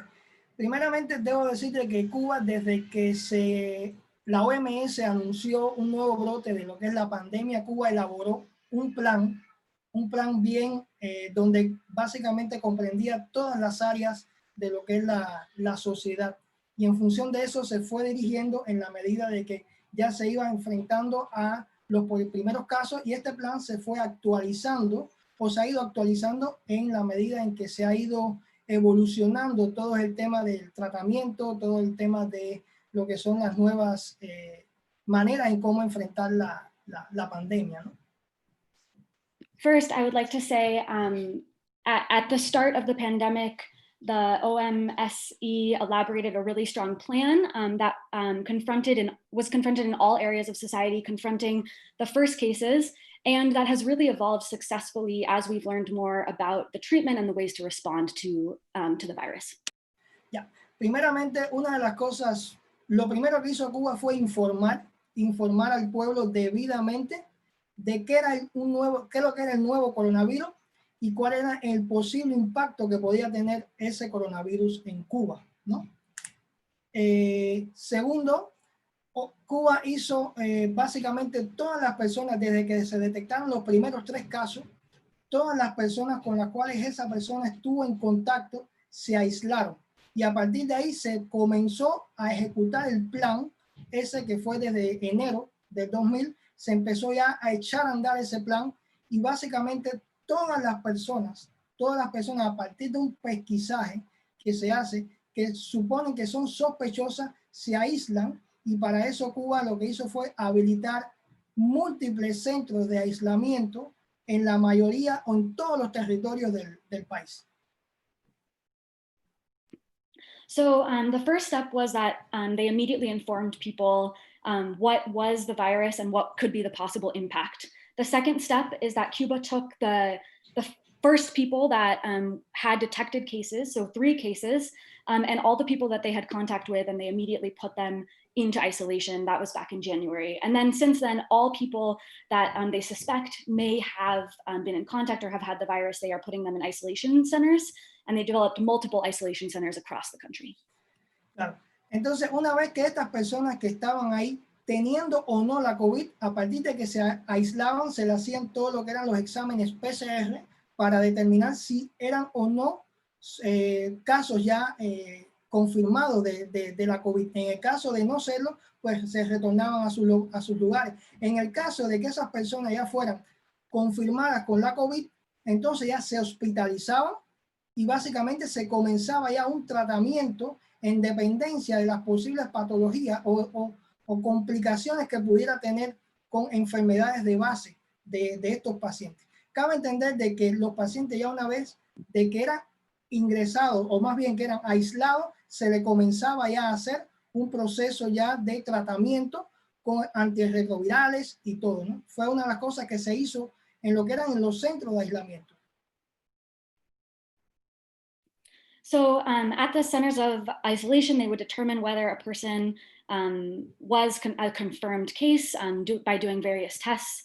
If they were not confirmed and they did not have COVID, they were able to return them. And if they were confirmed, they were either hospitalized, and also they were started treatment for some of the base sicknesses that might make you more susceptible, as well as starting a process of treatment for all of the symptoms of COVID as well. And so that was one of the things that made the response effective. Exacto. No solamente se habilitaron los centros de aislamiento, también se habilitaron los hospitales y se prepararon con camillas ya, con salas de urgencia, con todo lo que eran las condiciones necesarias para que estos pacientes estuvieran aislados y estuvieran tratados. Para eso se elaboró todo un plan de atención con médicos, con enfermeras, con intensivistas, donde estos médicos básicamente trabajan 15 días, prácticamente jornadas de muchas horas, y luego después de esos 15 días de trabajo intensivo con los pacientes confirmados de la COVID, son básicamente, se llevan a centros de aislamientos para luego tengan un periodo de descanso, ¿no? So in addition to creating the isolation centers, they also prepared the hospitals and the emergency rooms. They created conditions immediately for isolation within emergency rooms and an attention plan where doctors would be working for 15 days of intensive care with COVID patients. And then after those 15 days, they would be transferred to centers of isolation for rest. Exacto. Cabe entender de que Cuba, cuando elaboró su plan, en este caso, Cuba no esperó en ningún momento de que los pacientes se acercaran con síntomas al hospital. Cuba salió a buscarlos.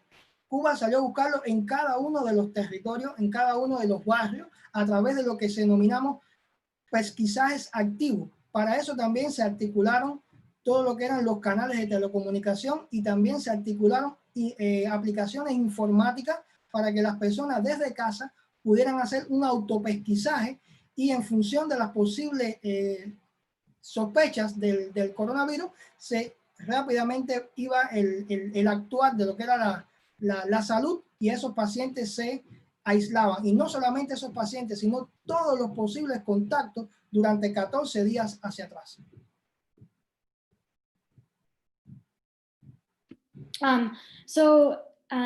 Cuba wasn't necessarily prepared automatically. It took a lot of work to both seek out the locations for these centers as well as the hospitals. They also articulated a really strong communications and tracking plan where they took applications and did a search plan tracking patients and also those who they had been in contact with 14 days previous. Exacto. Entonces, no solamente fueron medidas a nivel de lo que era salud, también se implementaron medidas en lo social. Básicamente se restringió el transporte, tanto interprovincial como intermunicipal. Se cerraron los aeropuertos, básicamente, para que no pudiera entrar ni salir ninguna persona.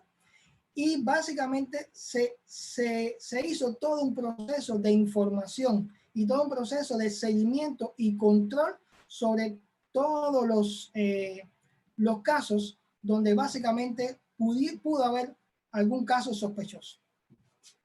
So they not only took steps in terms of public health, but also in terms of the society. One of the big ones was shutting down transportation across the country and also on a local level, and also closing airports so that no one could come in or leave. And then there was also a massive information campaign with both follow-up and control of cases where they could successfully track.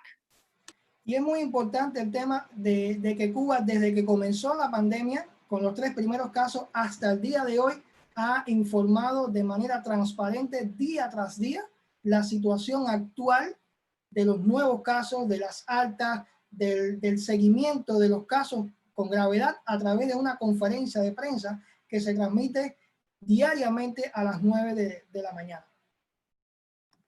From the start of the pandemic, where we had 3 cases until today, there has been very transparent information shared about the new cases, about the follow-up, about the cases that have become medically serious through a press conference every day at 9 a.m.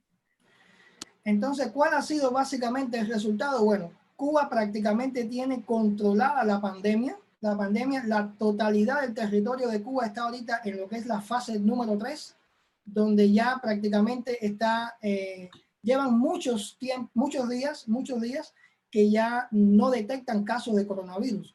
Básicamente donde se han concentrado la mayor cantidad ha sido en La Habana, donde se está trabajando diariamente. Cuba no ha tenido que lamentar el fallecimiento de menores de edad, de niños. No ha tenido que lamentar el fallecimiento de embarazadas y no ha tenido que lamentar el fallecimiento muy importante del personal médico. Y todo gracias a toda la colaboración, no solo del gobierno en cuanto a la ejecución de las medidas, sino del actuar de los médicos cubanos y también de todo el apoyo de la población. Okay. The result is that Cuba has successfully controlled the pandemic. The country is now in phase 3, which means that there have been many days without a detected COVID case. And the cases that they are seeing are concentrated in Havana.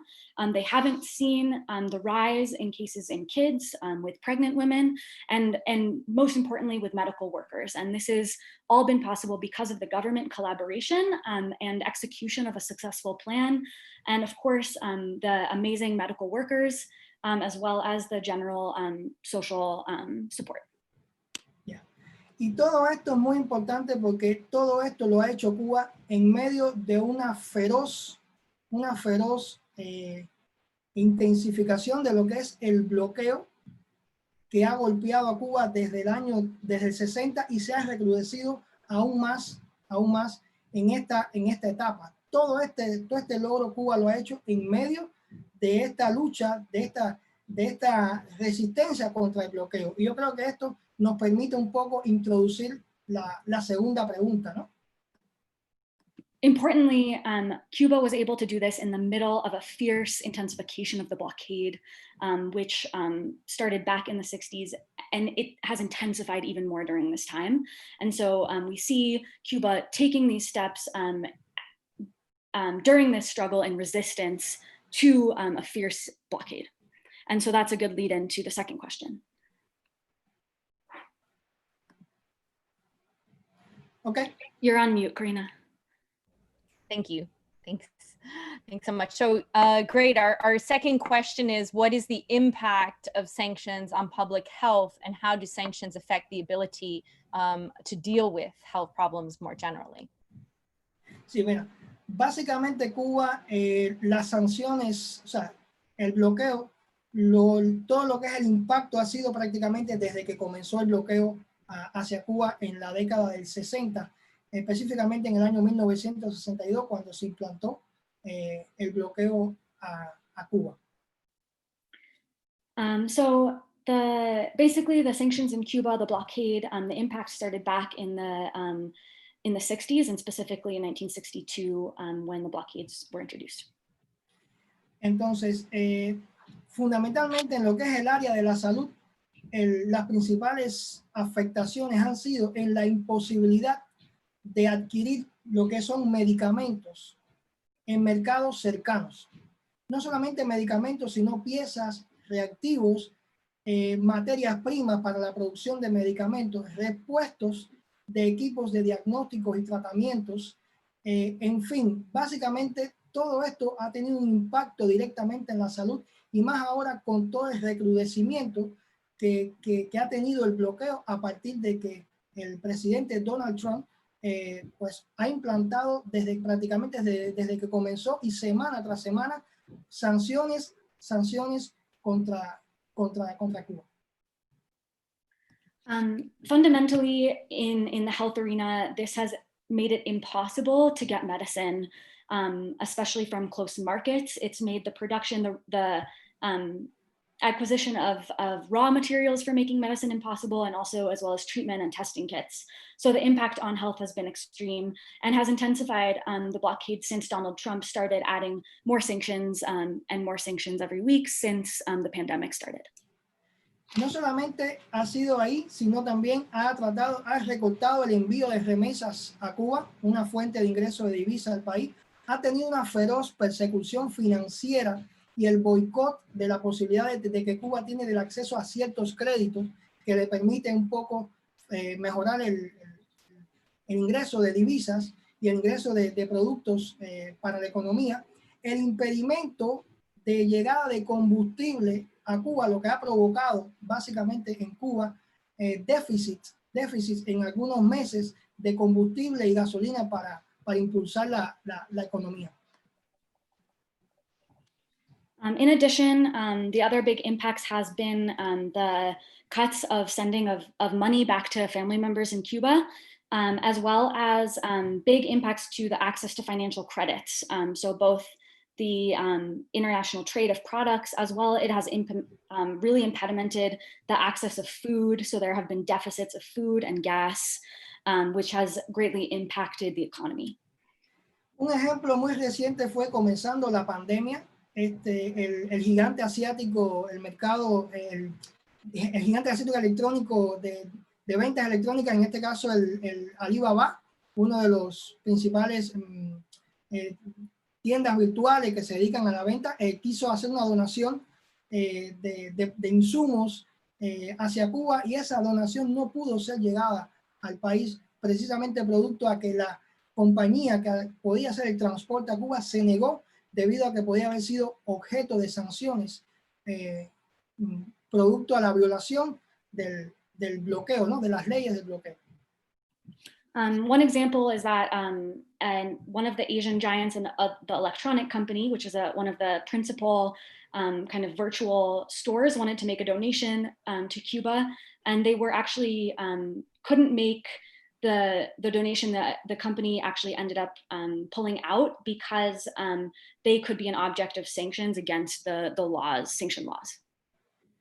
Entonces, como bien dice, a grandes crisis, grandes soluciones. En estos casos, Cuba no se ha quedado sentada de brazos cruzados. Aquí es donde ha aflorado todo el apoyo de la comunidad internacional. Este es un ejemplo de ello. Y también ha aflorado la creatividad del pueblo cubano. Para lo cual, por ejemplo, a falta de la imposibilidad de conseguir respiradores para lo que es el tratamiento de pacientes graves, eso ha hecho que Cuba ya tenga previsto a partir de la economía nacional, a partir del trabajo interno, ya la posibilidad de incorporar 500 respiradores hechos prácticamente en Cuba para los hospitales. So as they say, big crisis, big solutions. Cuba has responded with international support and so much creativity from the Cuban people. For example, in response to not being able to access respirators, the Cuban government has there's been a plan to bring 500 respirators hechos en Cuba, los respiradores, perdón. Sí, producción nacional. To manufacture respirators in Cuba, which have been distributed to hospitals. So, esto ha sido básicamente una pequeña fracción de cómo el bloqueo ha impactado, pero en realidad el bloqueo a Cuba ha impactado en todas las áreas, en todos los ámbitos de lo que es la economía y la sociedad cubana, donde pudiéramos estar hablando 90 horas sobre este tema. So, just been a very, very small entrance into this conversation of the impact of sanctions, because it has really impacted every single aspect of society, of economy and society. We could spend 90 hours talking about this. So I'm ready for the next question. Great. Thank you. So our next question is about Cuba's medical internationalism. And I was wondering if you could talk a little bit about that. There's, of course, currently a campaign against the Cuban doctors who have come to the aid of countries struggling with COVID-19. Many American politicians have tried to demonize the countries that cooperate with Cuba and receive support from these doctors. So I was wondering if you could talk a little bit about what is the importance of these doctors at the economic and social level in Cuba. Okay. Cabe destacar de que la colaboración cubana o la solidaridad cubana comenzó prácticamente desde los inicios de la revolución. Básicamente, específicamente en el 1963, cuando se compone una primera brigada y se envía a Argelia, compuesta por 55 trabajadores de lo que era el Sistema Nacional de Salud, donde básicamente brindaron sus servicios durante un año. So Cuban Solidarity really started with the start of the revolution, and specifically in 1963, when a brigade was put together of around 50 health workers who were sent across the country. Entonces, básicamente, a partir de aquí y a partir de las ideas de Fidel, de nuestro comandante Fidel Castro, fue que se sintió la necesidad de crear médicos. ¿Por qué? Porque Cuba básicamente es un país que tiene muchas limitaciones en cuanto a recursos minerales. Entonces, básicamente lo que podíamos hacer es exportar servicios, exportar conocimiento y básicamente colaborar a partir de ahí. Fue la idea de fomentar toda la creación de médicos, no solamente para lo que era cubrir las necesidades cubanas, sino también poder cubrir las necesidades en muchos países. So from there, the idea was born from our commander, Fidel Castro, the necessity to create a strong medical system. As Cuba is a country with very few resources, very few mineral resources, the idea was that we could export services and import knowledge. So there was a creation of a medical system, not only to address Cuban needs, but also to address the needs of the international community. Muchos ejemplos de esta colaboración ha sido fundamentalmente en los años recientes lo que llamaban la Operación Milagro, que fue un convenio de colaboración que se realizó con Venezuela, donde miles de ciudadanos venezolanos pudieron venir al país y se operaron de la vista, así como miles de colaboradores cubanos fueron a Venezuela, básicamente también a apoyar la salud allá. Otro ejemplo es la creación de lo que fue la Escuela Latinoamericana de Medicina, que permitía a personas o muchachos de diferentes latitudes poder venir a Cuba a estudiar medicina.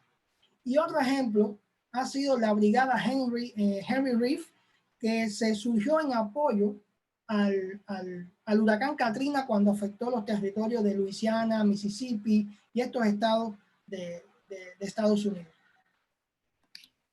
Some recent examples of this collaboration, first was the Operation Miracle, Operación Milagro, with Venezuela, in which Venezuelans came and exchanged in Cuba, and thousands of Cubans went to Venezuela bringing medical resources, as well as the Latin American Medical School, where students and young people from all over different latitudes come to Cuba to study. And finally, the Henry Reeve Brigade, in which Cuban doctors supported after Hurricane Katrina in the areas of Louisiana and Mississippi. Este mismo contingente ha estado muy activo en estos últimos meses, brindando todo el apoyo en países como, por ejemplo, Italia, una de las regiones donde se concentró el epicentro de la pandemia durante los primeros meses, específicamente en la región de Lombardía. También fue a lo que fue España, Andorra, ha ido a Venezuela, Nicaragua, México, Barbados, y así a muchos países donde Cuba actualmente está colaborando y está en lo que se dice en la primera línea de combate contra la pandemia. And of course, the brigades have been incredibly active during this time in support of countries that were first epicenters like Italy during the very beginning of the pandemic, as well as Spain. And they're now working in Venezuela, Nicaragua, Mexico, Barbados, and in a collaboration very much on the front lines fighting the pandemic. Y es importante destacar de que todo esto ha sido objeto de una campaña mediática por parte de Estados Unidos de descrédito hacia los colaboradores cubanos, donde la principal razón ha sido de que dicen de que Cuba abusa de estos médicos, de que existe lo que ellos llaman la esclavitud moderna, donde Cuba obliga a los médicos. No es así, para nada. Los médicos, cuando van a cumplir su labor a otro país, lo hacen con la convicción de apoyar la salud y lo hacen bajo un contrato que ya está previamente firmado por todos los principios y legales que rigen, en este caso, la Organización Panamericana de la Salud. Y fundamentalmente cabe destacar de que el salario que se le da a estos médicos se le entrega el 100% aquí en el país, y luego se le entrega un viático cuando ellos llegan al país para que básicamente cubran sus necesidades del lado de allá. There has been a campaign to very much discredit the medical workers. The principal reason that politicians have been saying is that Cuba abuses those medics, calling it a form of modern slavery. And that this is not true. We know that the medics do their work with unconditional commitment and actually sign a contract, which is the Pan American Health Contract, and that their salary is 100% covered by Cuba so that all of their needs are met upon arrival in the countries where they're going to work. Esto ha hecho que básicamente algunos países como Brasil, Ecuador o Bolivia, Cuba haya tenido que retirar la brigada, porque estos países básicamente pues se han sometido al gobierno de Estados Unidos y básicamente pues han seguido la misma línea directa de ellos, y prácticamente han acusado hasta los médicos de Cuba que son posibles espías o que sencillamente han estado en los posibles disturbios que han ocurrido cuando ocurrieron en Bolivia o cuando ocurrieron en Ecuador. This, unfortunately, in countries like Brazil, Bolivia, and Ecuador, they have actually fallen to U.S. pressure and have asked the Cuban doctors to leave, in some cases accusing them of being spies. So, Thank esto ha you. sido, pero sí. I just thank you. I mean, please, if I didn't want to interrupt, I just wanted to make sure we got in one last important question about solidarity before we end this section, because I know we have other comrades waiting in the waiting room to come in. So if you could just tell us in the last minute what you think people here in the belly of the beast should be doing to stand in solidarity with the Cuban people. Yo creo que lo principal que pueden hacer es básicamente difundir la verdad, ¿no? La verdad de que Cuba, de todo el apoyo, toda la solidaridad que tiene Cuba para brindarle al mundo, y no caer en manos de las campañas estas de descrédito, de que básicamente acusan en base a mentiras de todo el quehacer de Cuba, y todo finalmente con el objetivo de lograr en Cuba una transición. Pero bueno, básicamente la verdad en estos casos se impone, y siempre nosotros pues salimos a flote, ¿no? Como aquel que dice. Principally, my ask is to spread the truth about Cuba, all of the solidarity and support that Cuba has given the global community, and to not fall in the trap, the discreditation of Cuba and the Cuban doctors, which are lies and accusations. The objective of this to eventually move towards a transition, but as we say, we always come out on top. We come out floating in Cuba. Yes, and that's good to see. And thank you so much, Sienna, for your amazing translations. Again, thanks to Luna for making this happen, and excellent questions. And thank you, Davis, for being here with us today, and for for sharing with us all of this amazing information about what Cuba is doing to confront COVID-19, and also reminding us what an amazing source of inspiration Cuba is, and a reminder really that another world is possible. So thank you so much, and take care, and love and solidarity. Thank you. Thank you. Thank you. Thank you. Great. Rose, would you like to close the session?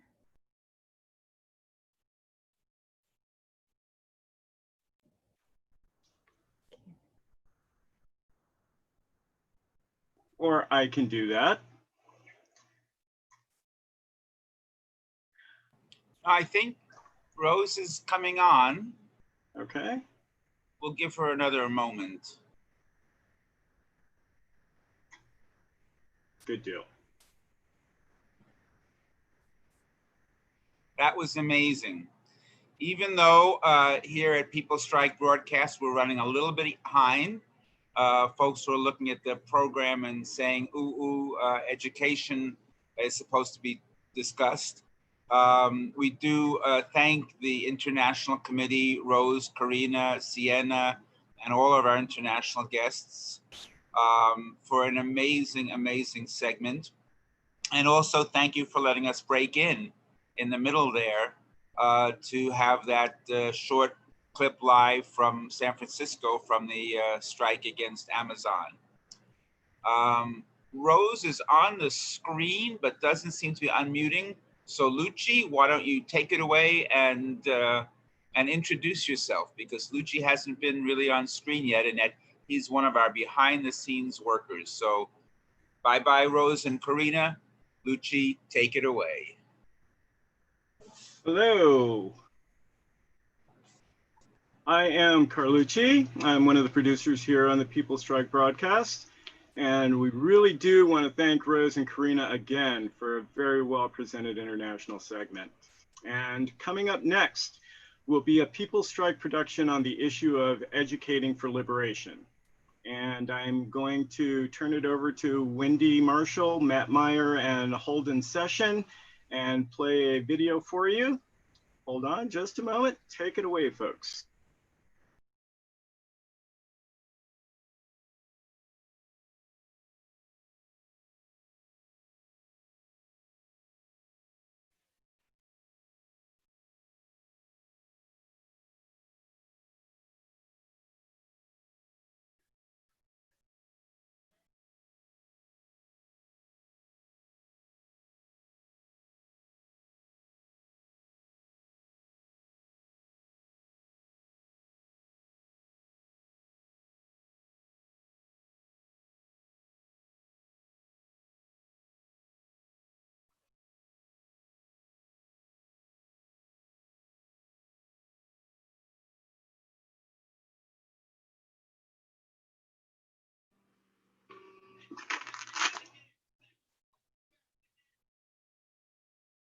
Yes.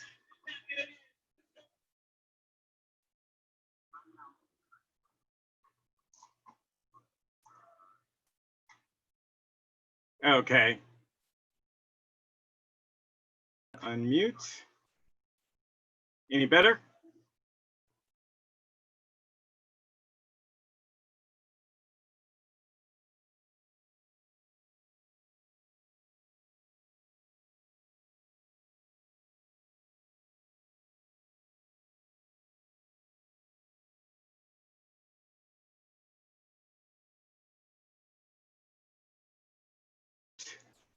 There we go.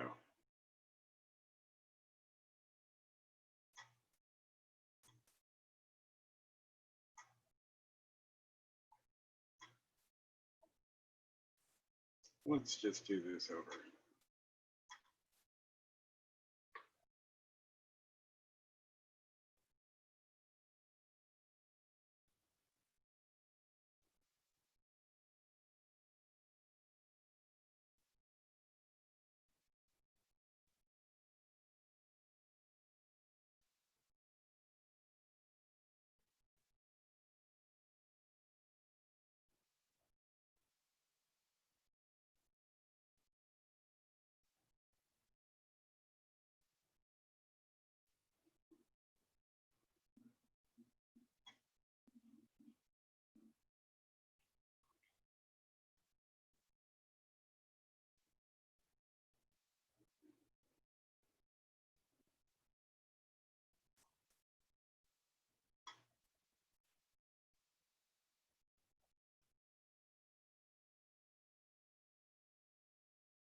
Yes.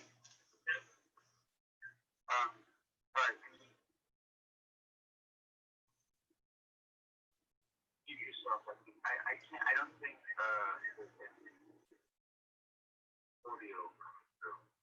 Okay.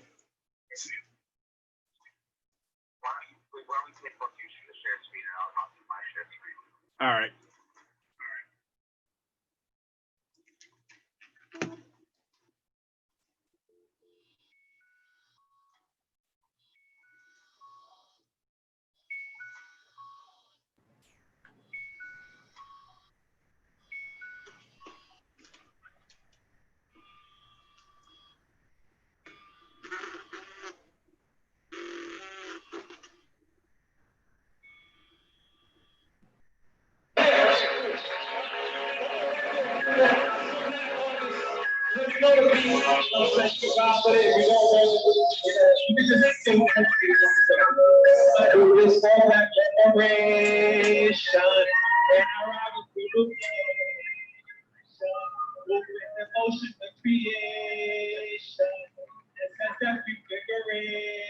Yeah, you can do that. I wake up reading Marcus Garvey.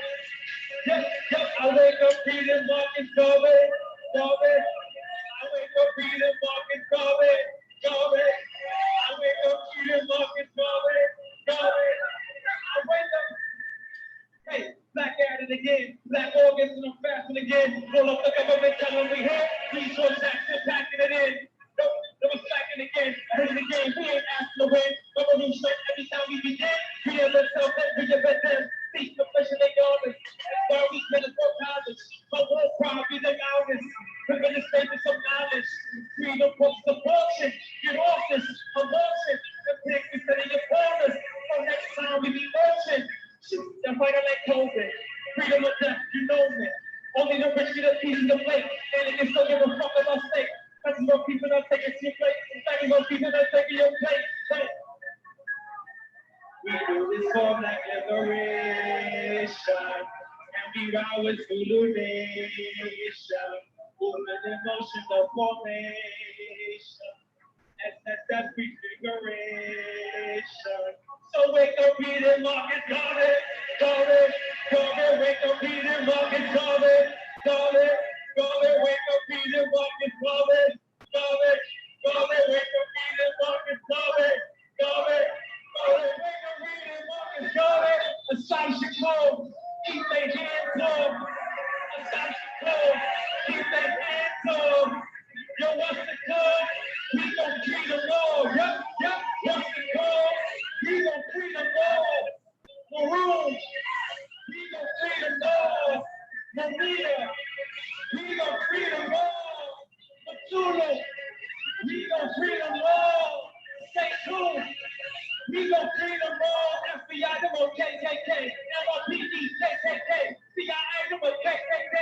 So, last one, FBI, them on KKK. CIA, them on KKK.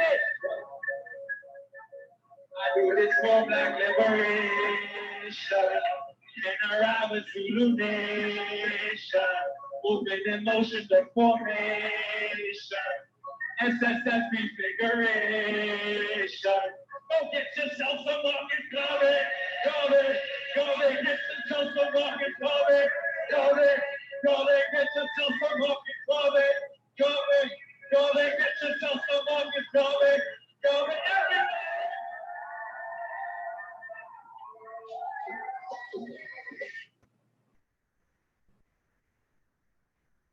Welcome, everybody. This is People's Strike August 1st broadcast, and I'm very honored to have with us President of the United Teachers of Los Angeles, Cecily Meyer Cruz. Welcome, Cecily. Thank you so much for giving us your time. Yes, thanks so much for having me. You're welcome. I want to first ask you a question just about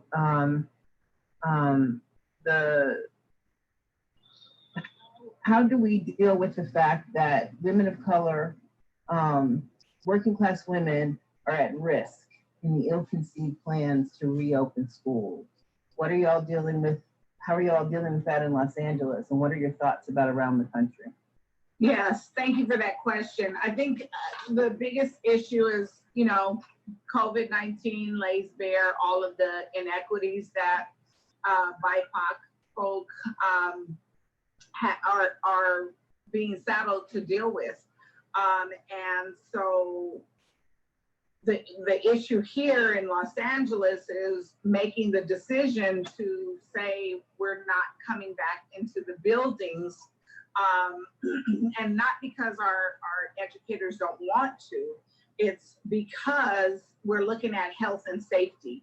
And if we're looking at health and safety, then that goes across the board of what we have to do, not only for our members, but for the students and the communities we serve. It's very important to keep that at the forefront of our minds when we talk about this. And this is exactly what we did in March when our mayor, the governor, and our superintendent did not want us to close the schools. And we made a decision on the 11th of March, held a press conference on the 12th of March, and the schools were shut down on the 13th.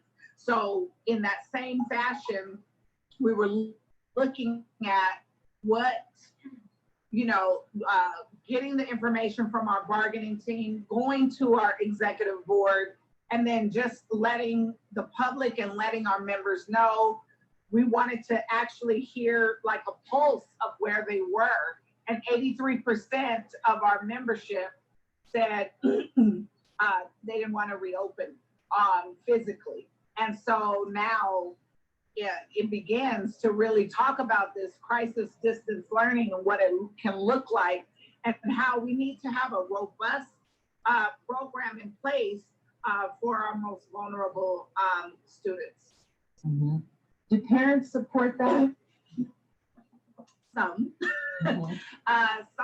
Some parents really support it, have applauded the work that we're doing. But then, of course, we have other parents that are like, get back to work right now. Mm-hmm. Open the schools. The unions are keeping the schools from being open, and that is just not correct. When we're looking at the health and safety, and we're looking at here in California, specifically in Los Angeles, the surge of coronavirus cases have started to burgeon. I mean, it's really exploding. And in good conscience, we just could not say that in 5 weeks, things will be back to normal, whatever that was anyway, for folks to be able to go back physically into schools. I was going to ask that about before. So before the pandemic, what were the major concerns of UTLA, of educators and parents, and how has COVID exacerbated those issues? Well, yeah, the big issues are what? Mental health, making sure that we have a nurse every day. We have a nurse shortage already. And that was one of the things that we won in the strike, was to have a nurse by this coming, September, to be able to say a nurse in every classroom, class size. And so then when you put the pandemic squarely in the middle of all of that, we still need nurses. We're going to need a lot of them.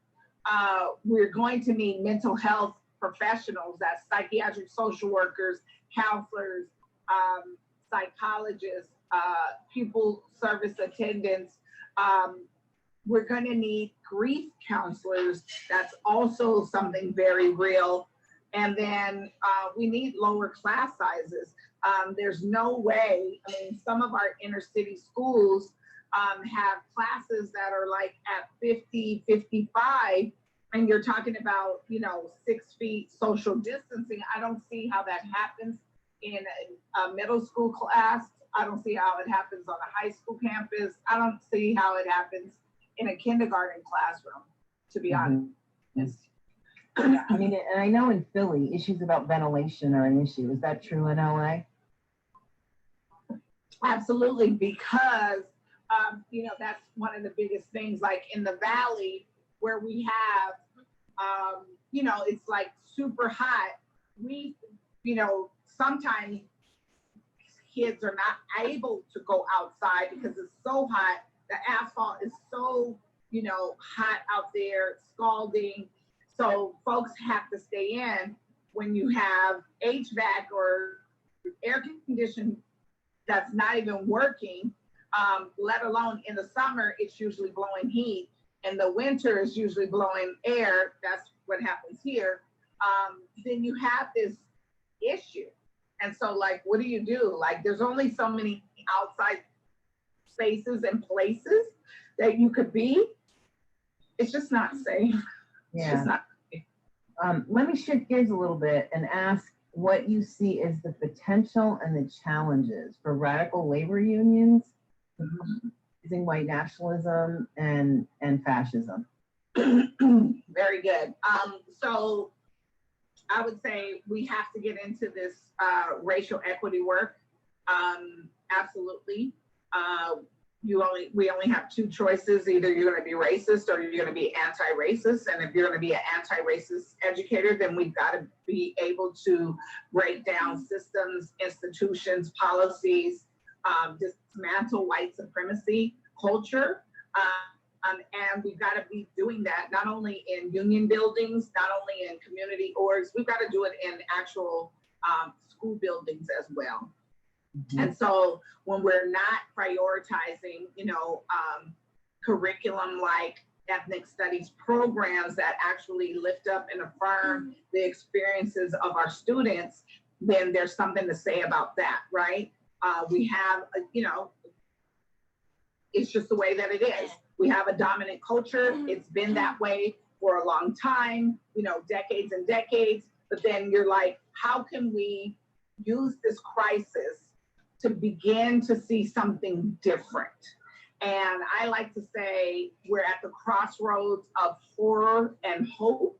And so with this pandemic and how COVID-19 just lays bare all these inequities, like we're seeing, and this whole racism that's actually bubbled up to the fore with, you know, George Floyd, 8 minutes and 46 seconds. Nobody was at the farmer's market, the Pilates studio, yoga studio. Nobody was anywhere. They were in front of televisions, in front of tech devices to watch someone's life be murdered. And as a, you know, biracial Black woman, like, this is what I've seen and colleagues have seen all the time. This is the first time that people actually saw, like, the rose-colored glasses were off and people were like, I can't believe it, right? And then now we ushered in, what, 52 days of actual Black Lives Matter protests. So we have this horrific thing that happens. George Floyd becomes a catalyst for change. Not to mention, I mean, this is a great day to say Breonna Taylor's murderers need to be caught. So to make sure that we say that, you know, all throughout the ethers, but just that kind of horror to, like, righteous indignation and then righteous action. How do we then move? How do we move from the incapacitating fear and, you know, the uncertainty and the doubt and I don't know what my life is gonna look like. How do we move to actual action to say, you know what, you're right, enough's enough. How do we start to actually change our school buildings? How do we start making legislators understand what we're talking about and having them create legislation and bills that reflect the needs of the communities that they serve? One more question about the horror. I'm wondering about how we can organize ourselves to fight the Trump administration's blatant push for school privatization and the funding under the cover of COVID. What are your thoughts? Yeah. Well, I mean, first we have this national kind of group national labor and community orgs that are coming together for August 3rd, Day of Resistance, right? To really try to hit at the national level, not only to Trump, you know, let's call it what it is. We also have to hold Biden accountable to say, I mean, you know, we have to hold every corporate Democrat accountable. Republicans just don't get that mark. It's everyone who is standing in the way of justice, standing in the way of what needs to happen, and really creating a social safety net for our people, right? I mean, I like to think in terms of equity, but really deep down, I really want to talk about liberation and how we get a full liberation of people. And that when we say Black Lives Matter, you know, folks are like, you know, it's like, it's inclusive of a statement. Even the Navajo Nation realizes that 87 years after a bigot says Washington Redskins, it takes this uprising right now of Black Lives Matter to realize that it's going to be called the Washington Football Team now. And that means that we can realize through Black Lives Matter, we can realize that dismantling of white supremacist culture of indigenous folk, right? That the Blackhawks, the Indians, the Braves, like all of those names are gonna fall down when that happens. And through the Black Lives Matter movement, we will see the end of the incarceration of children, Latino children being caged at the border. So through all of this, we are going to see some change, and that is the hope, right? Because we've got to be looking for the North Star, which is really our students. Like, I don't say that students are the future. The students are the now. Those babies are the now, and we have to realize a dream that is so radically different that it shifts the very ground that we walk on, that we change every single narrative because we must. President Cecily Meyer Cruz, thank you very much for your wisdom, your passion, your commitment. We are so honored for you to come on the People's Strike broadcast. Thank you. Thank you so much. And this is Matt Meyer for People's Strike Broadcast. Honored and pleased to have a group of New York City community activists, organizers, and people concerned with education in this time of resistance and crisis. I'm going to step back, even though I have a history as a teacher inside the New York City Department of Education, now retired, thankfully, in some ways, because I have also children in the system, so I'm a parent. And thinking about September, we start in September, and most of the rest of the country starts in August, is not a happy thought. The only happiness is about it is how we can build the resistance. And I can little think of better people to talk about this issue than the folks that we're going to be talking with right now. I'm going to pass the baton to Tanisha Grant. She's the founder of Parents Supporting Parents New York. They themselves, as an organization, she herself, are involved in many coalitions that you'll hear about, and many efforts on many fronts, locally and nationally, to lead the resistance in terms of having folks just give up their lives for capitalism, for white supremacy, and for other folks. Tanisha, an honor to meet you here and have you with People's Strike Broadcast.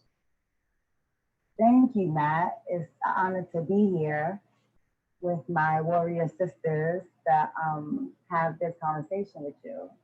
Like Matt said, I am Tanisha Grant. I am the founder and CEO of Parents Supporting Parents New York. We unapologetically help parents that are marginalized, whose voices are not often heard and pushed to the side. We advocate in our communities. We help our communities as much as we can. And like Matt said, we are part of a lot of coalitions, but I will talk more about that later. I want to now pass it off to introduce Meryl to introduce yourself. Oh, hi. I was not expecting to be called on first. Hi, I'm Meryl. I'm the founder and director of Polyfem, which is a group of young femmes. We're working because we want political power. And so like Tanisha, you know, we very closely together, doing organizing, planning marches and things. So I guess I'm gonna pass it. Yeah, I'm Tyler Sutton, President of Community Education Council in District 14. And for folks who might be unfamiliar, we basically act as a liaison between the Department of Education and local school communities. In a perfect world, we'd be able to get what our schools and our families need from the DOE. We can delve a little bit deeper into that later as to why that becomes rather difficult. I'm also an arts educator, and I run Young People of Color Incorporated, which is a grassroots collective of small business owners, creatives, teachers, parents, and students working together through advocacy and art to shift paradigms. Yeah, that's about it. And just author, advocate, all around. You know, we care about kids, everybody here. We care about kids, we care about education, and we care about the fact that folks are not getting what they need. And so that's why we do what we do. I'm gonna pass it on to Naomi. Thanks, Taj. My name is Naomi Pena. Before I always address myself, I say I'm a born and raised New Yorker, born and raised in the Lower East Side. And I'm always even more grateful that I can raise my 4 kids in this neighborhood because by way of gentrification, that is not the case. Currently, I am the president of the Community Education Council for School District 1, which encompasses the Lower East Side and the East Village. Having been born and raised in this community, I know my community very well. My friends, the few that are left here, are parents here, and I have a well network established relationships with the community-based organizations that we have that have been running for over 120 years in this neighborhood, servicing low-income families and immigrant families. And during this time of complete unrest, because it's not just double unrest, it's like complete economic and personal unrest for a lot of people, I think our roles have evolved. All of us on this call are community organizers in many different ways, but the sense of urgency of action has, I think, developed in a way where the days of us opting into which way we want to advocate is no longer. We have reinvented the way that we have to lift our voices to help those who are in dire need, which is a lot of communities of color, which is all the communities of color, but a lot of more New Yorkers who are low income and in poverty. Thank you, Naomi. And as we know, this is not a new problem. This has been generations and generations where it was a problem for our children to get adequate education, quality education. So I just feel like it's just, we just have technology now.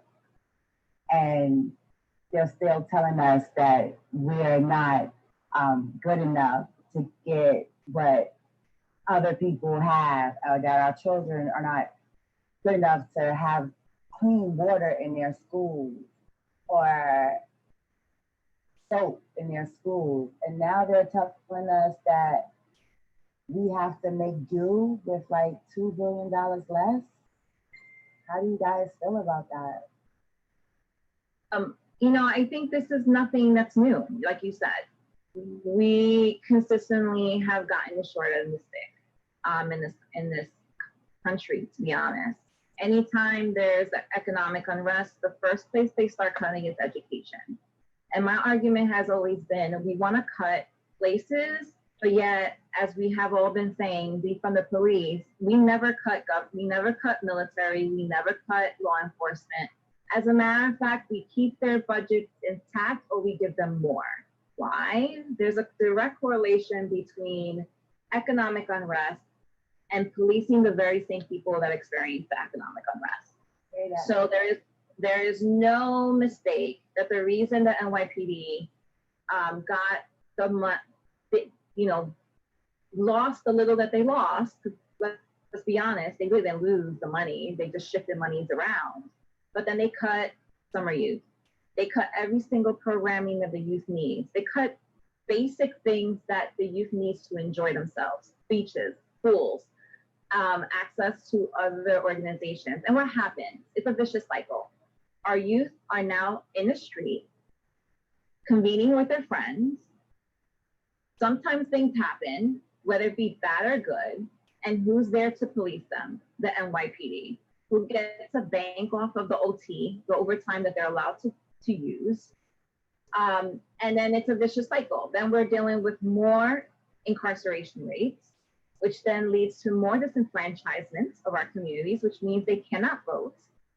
And they cannot have the one power that we need to hold people accountable, which is to put people in power in office to legislate and advocate for the same communities that we elect them to do. So it's a well-crafted plan that has worked in this country for hundreds of years. But what gives me hope is that we're in a point where we have now said enough is enough. And we have realized, a lot more people have realized that these tales of saying that our Black and brown kids are getting over policed, that they are dying. The truth is that the only reason there's proof is because we have these. If it wasn't for these phones, we wouldn't be able to prove to white America that this is what happened. Because every time they would read the stories, they're like, that's a lie. But Naomi, like, even when we prove it, like, what do we really get for that? We're watching our people die on video. Like, PSPNY just co-sponsored Eric Garner's 6-year memorial. We still have no justice for him. He has a 6-year-old daughter that was born a couple of months before he died, named Legacy. You know, it's very hard when, as Black people, we have to hope that when the police kill us, that they'll get fired. Like, we don't even go, right, Taj? We don't even go to, like, he should be in prison. Like, we're just hoping that they get fired. Yeah, we can't even get an indictment. We can't even get a jury of peers to say, hey, that was wrong what you did. We can't get the bare minimum or modicum of justice. So when we, in these cries to defund the police, there's also a demand to, like, cut the bullshit and stop pretending that these systems were made to serve, protect, and support us in the first place. Because the reality is that the policing we see now is in line with the policing that has always occurred on Black and brown bodies in this country. And that's going back to the transatlantic slave trade. That's going back to slave patrol. That's going back to, you're not a full human being, and I'm gonna make sure that you're very clear on that, which also correlates to the lack of funding and resources, right? Because if I don't fund your school, you'll never be able to pick yourself up by these imaginary bootstraps that people keep telling us to pull on. Some of our folks don't even have boots. So I just watched this documentary about 3 kids that were applying to college. And Meryl, like, this talks to you. Like, I cried because these kids didn't have the means. They were like us. They was just regular people. Like, we're just regular people. That's how we consider ourselves. Like, just trying to get through. I feel like Black and brown people, we're always in a crisis. We're always in a state of trauma. We're always trying to make sure that our kid has a book or has a uniform or has, you know, money to eat. Like, this is our lives, that we have money for rent. So back to the documentary, these 3 kids, these 4 kids had different type of problems applying for college. And then, you know, they make it extra hard. If we understand and we're in basic agreement that the system, that the empire has always been about these things, what will justice look like? I want to make the call for action. I want to make the call for people to be angry. So like it's not enough that you watch this. You know, I want you to watch this, and I want you to come to the protest that we're planning tomorrow. I want you to sign the petition and sign it and share it to other people. You know, like we do this, all these tokenizations of having these voices, but and we're speaking some really important truths, but I'm so tired and angry of people saying, oh, I value your work, but then when we come to a protest, the turnout is not what we expected. So it's just, I'm so angry because you need to first call your legislators. Like there are a million things that I can throw at to the crowd, like sign this petition, call this person, lobby for this bill. And there's so many ways in which we're trying to improve the world in really small ways, like with Tanisha, with her Eric Garner person. Like we all know that it won't put an end to the bigger problems, which is institutionalized racism, but it will help in small ways, and every small thing makes a difference. So we pushed so hard for defunding the NYP because that was a small problem. Small in the bigger picture, it was really small. And although that didn't pan out, we still made our voices heard, and that opened the door for bigger advocacy. So what I really need from everyone hearing this, I want you guys to support us. I want you guys to say, hey, I'm gonna come to your protest. I'm gonna come and I'm gonna share this petition. I just feel so much anger, really at the world for not hearing us out. Justice for me looks like equity. Justice for me as a Black woman who has sat and cried too many nights over too many things to get into looks like reparations. Justice for me looks like the system being really torn down and built back up by the people. Justice for me looks like elected officials that actually work for the people. Justice for me looks like communities that take care of themselves, like we keep us safe. Because of this pandemic, I started this organization. In April. We have done so much. We have bought laptops for students. We have signed on and endorsed events that we never thought that we would be a part of. We are now, PSCNY, part of a national coalition, alliance, Journey for Justice. And we just wrote a letter to Trump telling him what we want, not what we want, what we demand before any of our kids, our teachers go back to school. Justice for me looks like teachers, parents, and students together, unified. Justice for me looks like I'm gonna stay in these streets until things really change. Justice does not look like you painting Black Lives Matter on the road. Ty?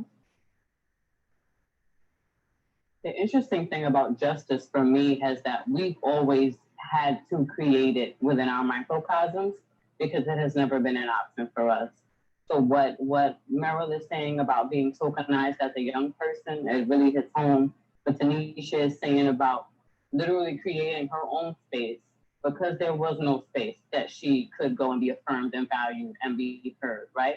Justice for me really looks like accountability, and even these so-called friends that we have as a part of these structures, now is the time to really put on their big boy and girl pants and get bold with the vision. Because what we're hearing is sound bites right now from elected officials, from leadership at the Department of Education, from all these different spaces that should have our backs as citizens, as students, as parents.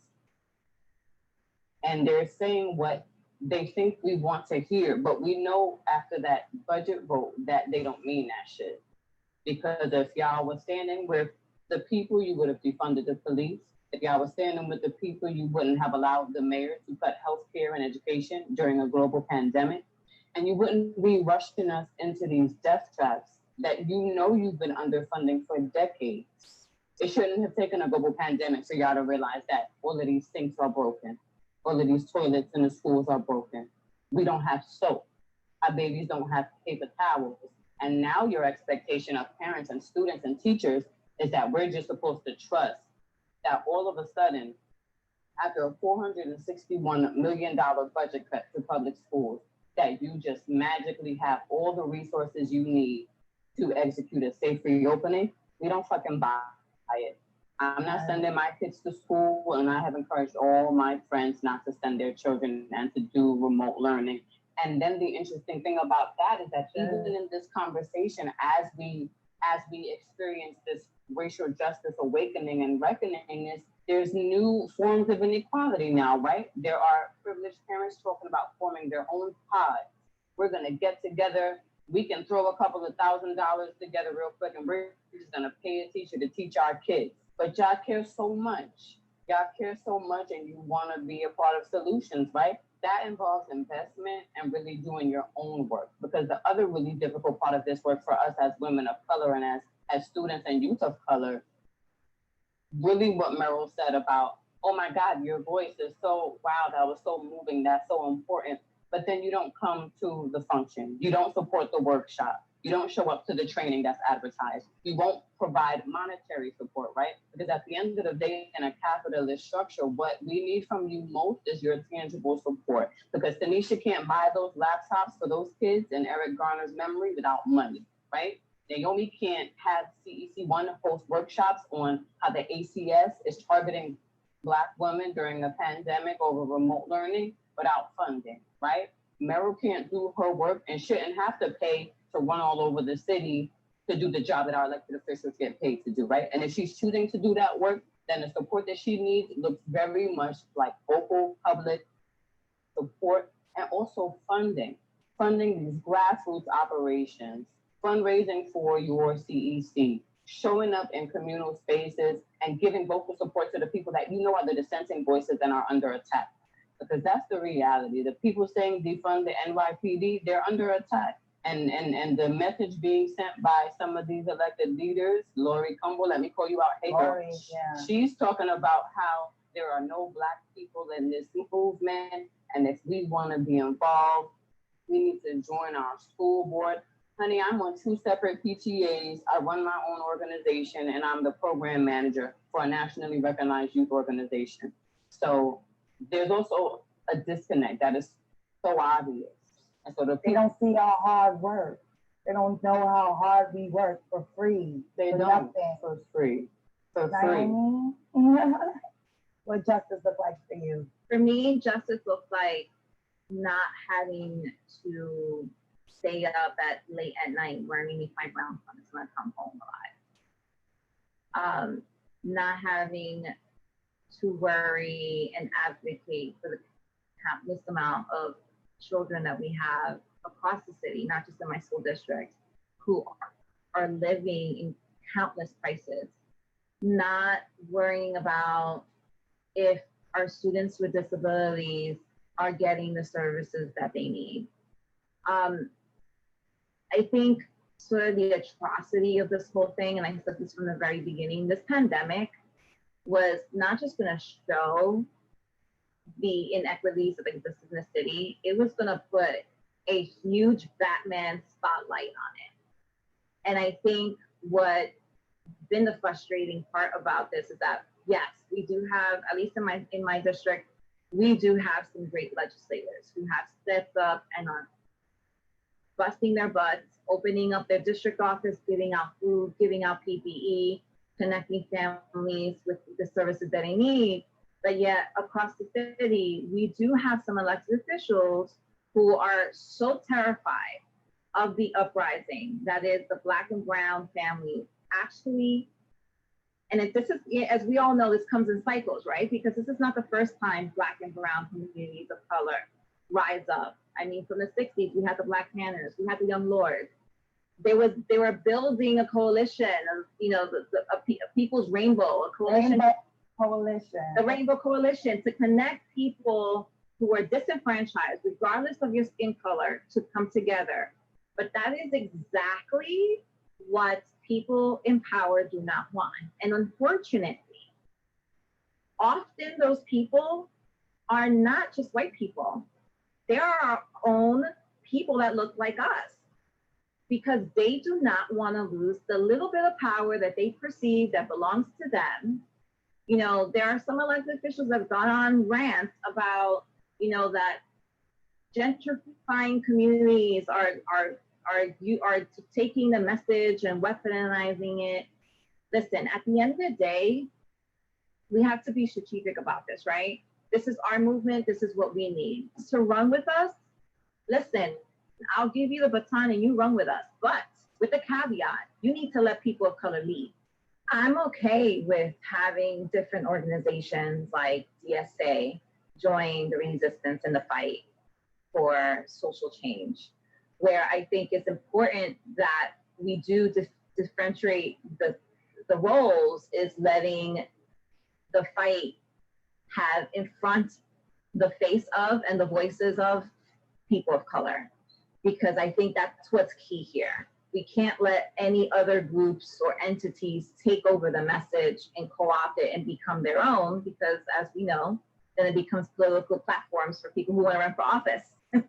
So I think that's what's very key and important, to make sure that if this is going to be, and I firmly do believe this is going to be down in the history books of social change. And what I've been telling people all along is, at the end of the day, when the books are written, where you stand today on issues is what your children and your grandchildren are going to judge you on.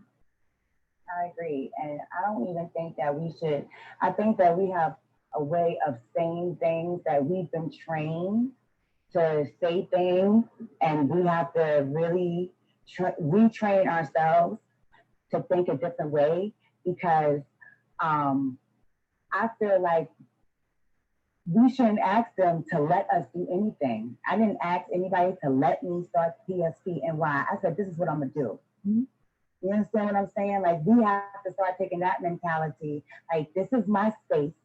This is, I deserve to be in this space, and no one has to let me do anything, because this is my human right. It's my human right to have good housing. It's my human right to have good education for my kids. It's my human right to not be programmed with lies your whole life. You know, I'm a foster child.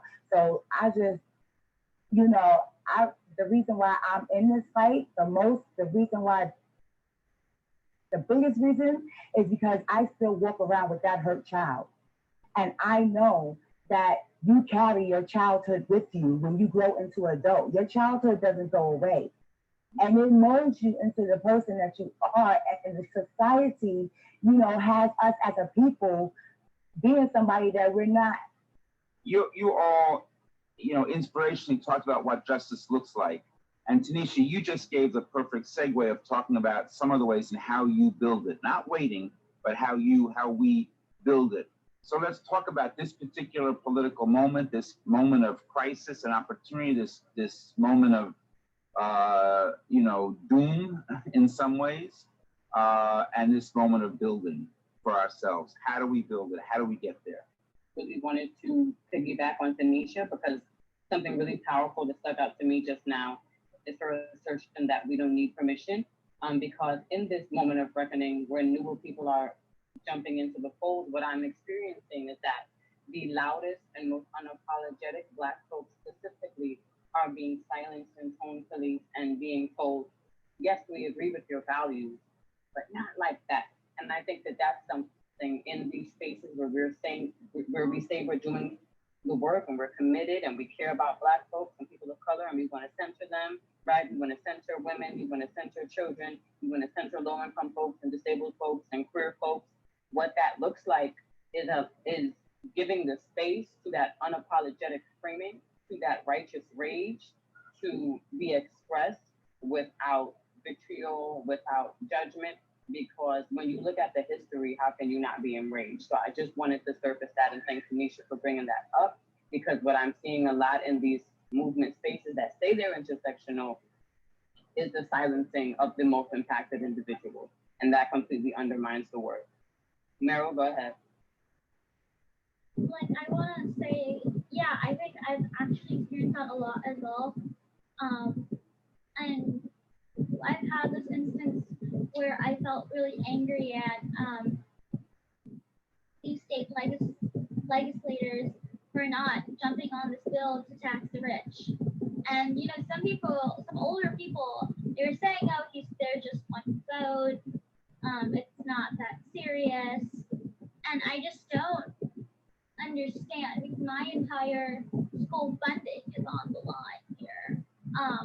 We're not going to be able to get electives. Like, there's just so much on the line. And I think after every single time I meet state legislators, like, I just get more and more angry. And that anger is just something that I bring with me. So I ask people on the spot, I'm like, "Oh, are you going to do this? Like, are you going to support us?" Instead of just like taking their receptiveness, because receptiveness is not actually yes.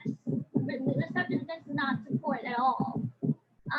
Like, everyone says, "Oh, we want to hear Black voices," and when Black voices actually speak up, sometimes, you know, they are happy, but a lot more times they are silent. My thing is, I see this through a political lens, right? And the way the structure is built is those who have the most power are often the ones who are in office. And the way they remain in office is because our communities are so used to the system not working for them that they don't want to get involved in politics. People tell me all the time, "I don't do politics." And then my answer is, then you must not do life. Because where you live is political. If you have a supermarket, it's political. How your train works is political. The school you go to is political. There is nothing in life that is not touched by an aspect of politics. And the only way we're going to swing the pendulum is we need to start explaining to our communities of color that the only way you make institutional dents in this very thick wall that is white supremacy is you need to bring those people at those same very tables that they're legislating those laws. And until our people start to see that those changes create domino changes, is the only way we're going to start really seeing attainable changes. The truth is that the browning of America is real. There are people who are white who are absolutely terrified that things are changing. And that is why you're seeing this rhetoric.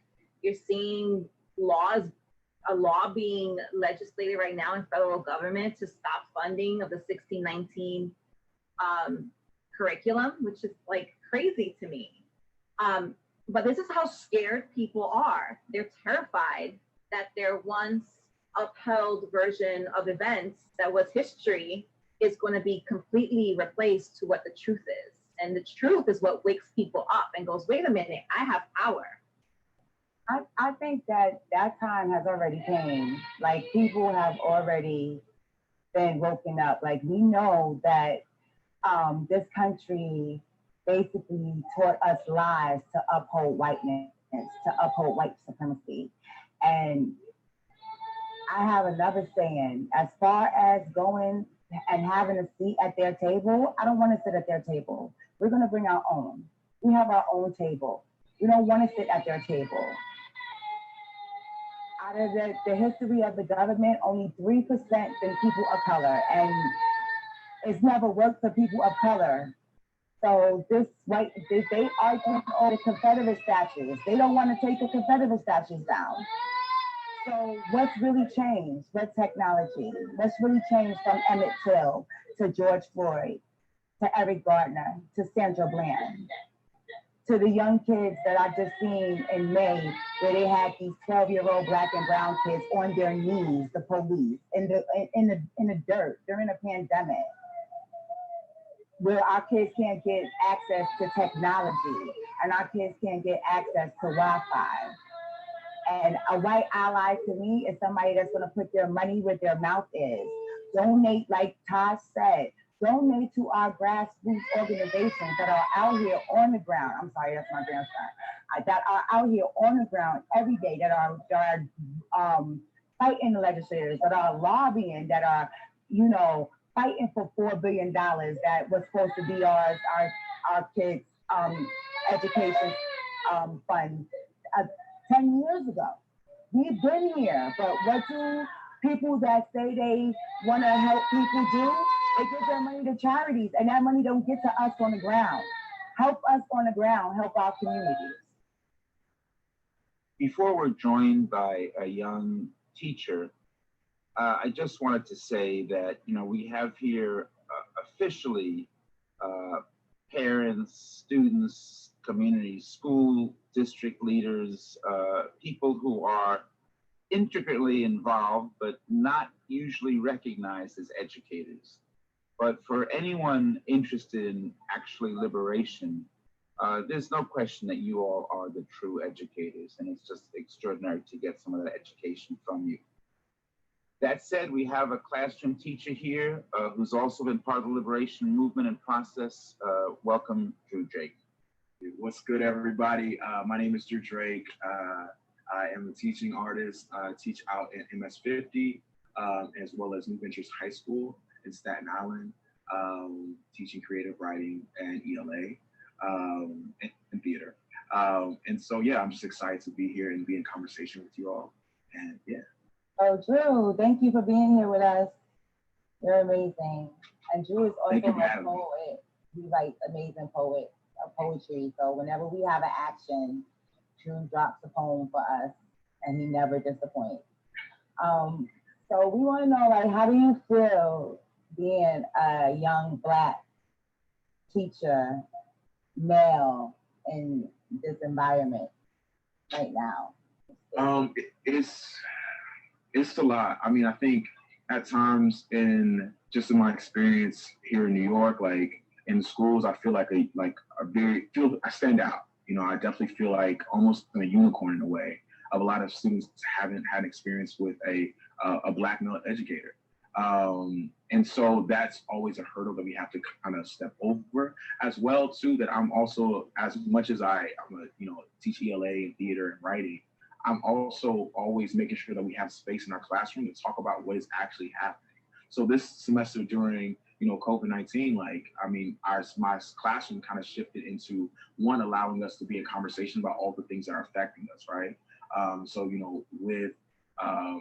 During that semester we had, of course, COVID, we're here in quarantine, and how that's affecting Black and brown communities more, in a very higher rate.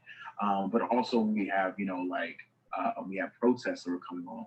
Especially in New York City, we had this lockdown curfew that was happening, right? And allowing the classroom to be a space where we can actively talk about these things, and make sure that it's not something that we sweep under the rug. That I've had a lot of co-workers who were like, "Oh, I'm not going to have these conversations because my students they don't know how to. They're not affected by it." But that's not true. Right? Like students, we are definitely affected by what's going on, and students have voices, right? The students, in their minds, they're being impacted by things too. So for me, it was making sure that I made sure that my classroom was a space that, of course, I want to make sure I'm teaching you ELA standards, right? I got that. We definitely want to do that. But at the same time, making sure that it's also a safe space where we can talk about actively what is happening and affecting us right in front of us. So yeah, it was a very interesting moment. And sometimes it feels kind of alone when you have those kind of conversations, because a lot of teachers don't want to take that on. But I feel like, especially teachers of color, we're doing it because we have no choice. You know what I mean? Like, of course, I'm not gonna steer away from what's happening outside, because it's happening to me and I know it's affecting you too. So yeah, that's kind of how I've been feeling this past semester, or past semesters, I guess. Oh, Drew, where are you from originally? I'm a military kid, so I moved around a lot, but I'm from the South. My family's in Huntsville, Alabama. And so I have been up here in New York for the past 3.5 years. And then before that, I came from University of Tennessee, and then by way of Huntsville, Alabama, where my family's at. How does it feel to be a teacher and an activist? I mean, for me, it doesn't feel like it's a separate thing, right? Because I feel like I definitely want, and let me take a step back. I think it doesn't feel like a separate thing because I knew what made me want to become a teacher is because I felt like in my education that I've had as a young student, like I had teachers who weren't available to have these types of conversations. And I knew there was a need to have these conversations, especially as educators, right? Like, I mean, that's what, as an educator, I definitely want to show up as. So I guess to answer that question, it does not feel like there's a separation. It just feels like another just thing that we're doing in class, right? But it's a needed thing. And because I think especially growing up for me, one, not having educators of color, not having teachers of color, I can, maybe count on one hand how many teachers of color I had from grade school up until college. I went to HBCU, so that once I got to HBCU, that changed. But, from grade school up into high school, like I can count on my hands how many teachers of color I had. And then with that, I can count on my hands of how many times teachers were able to have conversations with me that were very authentic conversations about the injustices that were in the education system, right? The lack of things that we're talking about. Whose voices are we hearing in the education system predominantly, right? Whose stories are being told, whose stories are being silenced, right? So those were all things that made me want to become an educator because I was like, oh, this has to happen. And who better than myself of being experiencing the lack of it than to be like, nah, it needs to be changed. So, yeah. I think it's worth saying from my own experiences with the New York City Alternative High Schools, which is really the largest experiment within the U.S., within U.S. history, within the history of the empire of a publicly funded, progressive or radical community-based educational experiment.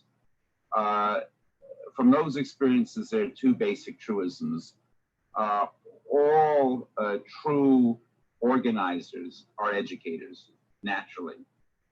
And all true educators are students, naturally, if we're doing it right. Mm-hmm. So having some great examples of educational leaders here, or all of you, there was this strange bubble that you've all talked about in this last period of using this technology to be safe. And that safety is being ripped away with this push to go back to in-person school on one level or another. And obviously in some parts of the country, this is a direct, as I think Taj said, death march. In New York, people are going to say, I think, oh, your numbers are looking great now. Your numbers are looking good. What's the problem? So in addition to hearing a little bit more from all of you about what the problem is, let's hear you talk about what the resistance is. What are the plans for the fall? What are the plans for the upcoming resistance in all forms?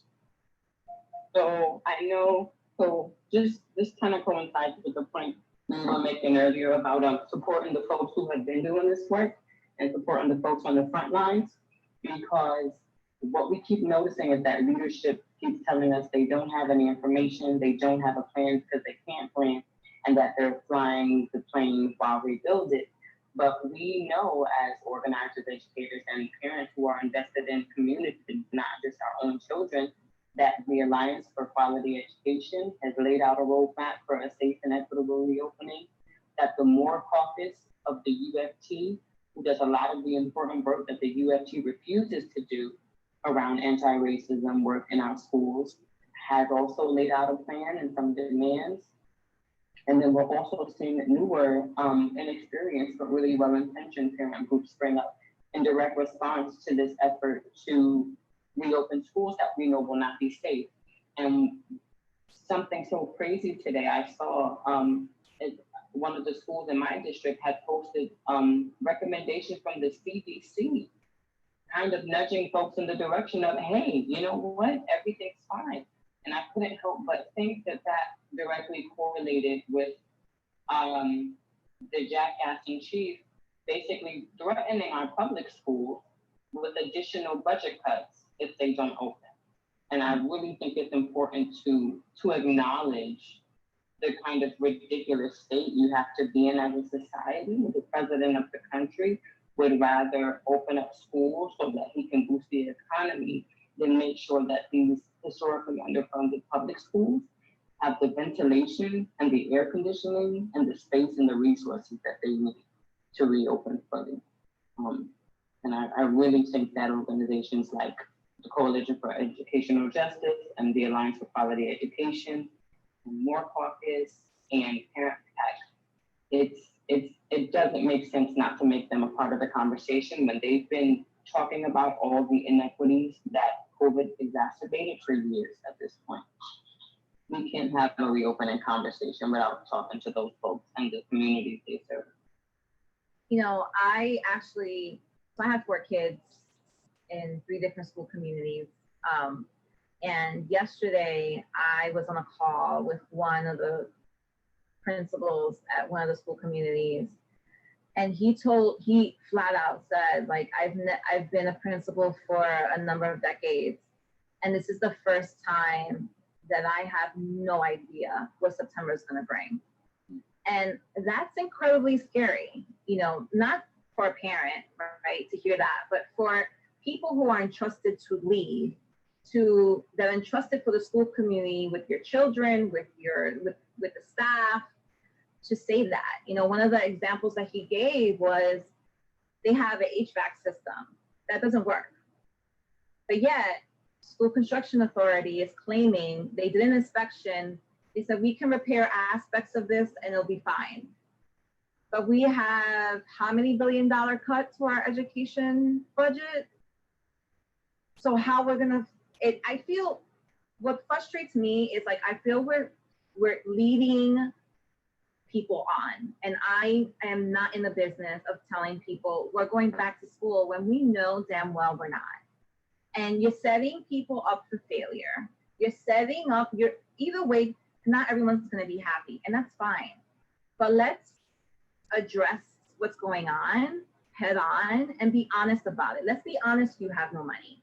Let's be honest that you're waiting on a federal stimulus package to give you money for PPE because you don't have any. And you know that's not gonna come. Yeah. So that's what's frustrating me here, that we're not being honest with the very people that. That's the crazy thing, Naomi. Like, we live in the only city that has a billionaires row. We have 114 billionaires that live in the state of New York, worth over $550 billion. And they have made $40, $50 billion since this pandemic. Why is our state government and our local government not taxing these rich billionaires? We have Wall Street here. New York is never and has never been broke. That, you know, they're saying we don't have the money, we counter with, but you got $10 billion for the cops. But we have a billionaire's row. But, you know, they pay less taxes than we do. You know what I'm saying? Taxes on yachts. Yes. You know what I'm saying? We have the money. They just are basically telling us that they do not care about our communities. Look at how this whole pandemic thing went down. It did not have to go down like this. People did not have to die the way they did. If leadership, Cuomo and de Blasio, was doing their jobs in January, we knew this was coming. We were always watching the news, and the medical experts were saying that if it comes here, we're not prepared. What was Cuomo doing? He couldn't buy PPE. And what is ventilators? 80% of people that were on ventilators died. So what did they really do? What killed us? Meryl? Racism killed us. It's just, I'm so angry because we think we elect these people and we think that they're going to represent us. And they continuously gaslight us, telling us, oh, we want to do the best for you. And they wrap their hate in a bag and they call it a gift. That's what they do it. It's like, what's the difference between a Republican and a Democrat if you're both hurting my community? If you're both taking money from education, what are you doing for me? No, you're not doing, you get paid 6 figures to harm our communities, to harm our children. And we're tired, and we're not going to stop being in these streets and in your faces until we change things. And we're going to start deciding who we want to be in office. We're going to start picking our political elected officials, starting now. And I think also it's just like this, just the yes and to everybody. This is like the time where like capitalism is just like at its finest right now, right? The conversation of you want to choose between you want to make money and have money to pay the rent, or do you want to be healthy? Anytime these two are your options, that's just dangerous, right? And that's not caring about people's lives at all. Because who are these people that's closely affected to that? That's gonna be Black and brown communities the most, right? Of like people who are gonna put their lives on the line for something of just to be able to make ends meet. And that's like what Meryl, you hit on the head of you just gift wrapping hate and then calling it a gift, right? Like it's the worst. And then also the taxing of like, all right, so even with this idea of reopening schools, right? That's another thing that you're gonna put on a teacher to already manage in a classroom. Like you want a teacher to manage PPE. You want a teacher to manage social distancing in a classroom where they're already overworked and they're already underpaid. And it's just another layer that you're putting on somebody that's already falling at the knees, like barely holding things up, right? And so and then it's like, what happens if you get sick? What happens if you get sick? Are you gonna have the sick days? Like, is that gonna be a thing that's gonna be allotted to you? And then this whole struggle, if you get sick, now you have students now who also, a student can come in the room and you don't know where the student, the student's family, you don't know where the student's been. So there's so many like big red flags and questions that people are trying to dance around by trying to be like, well, you'll get money. We got the money, we'll figure it out. And it's like, no, it's not a thing where people are going to be okay. That's not a situation that I want to put myself in, or I think anybody should put themselves in. So it's all connected. Like we're all working on this together, and people try to divide us. Like just like a couple hours ago, a state assembly person, he was like, oh, I think it would be really concerning to work on integration of schools since so many people are working, since right now the big issue is reopening. And I was telling him, I was like, I was working on reopening as well. Like I am an advocate for that, and I am telling you to do integration. And so we have all these different movements, but they're all in the same strand. We want education to be equitable, and we want racial justice. Yeah. 100%, Meryl. I think the thing people are starting to realize, but haven't realized fully, is that racial justice is educational justice, because a framework in which you acknowledge the existence of structural inequity develops your praxis in a way where you can see problematic structures and you work to eradicate them. Like just even and Meryl got so upset, and I felt it so much because we immediately recognize that as a cop-out. Like I'm not gonna address segregation in our schools and the inherently racist effects of that segregation because of school reopening. But guess what? School reopening is also going to have segregated and disproportionate effects and realities rooted in racism, because y'all have yet to address the pre-existing conditions for the disproportionality that exists in the first place. So thank you, Meryl. That's why PFTNY is so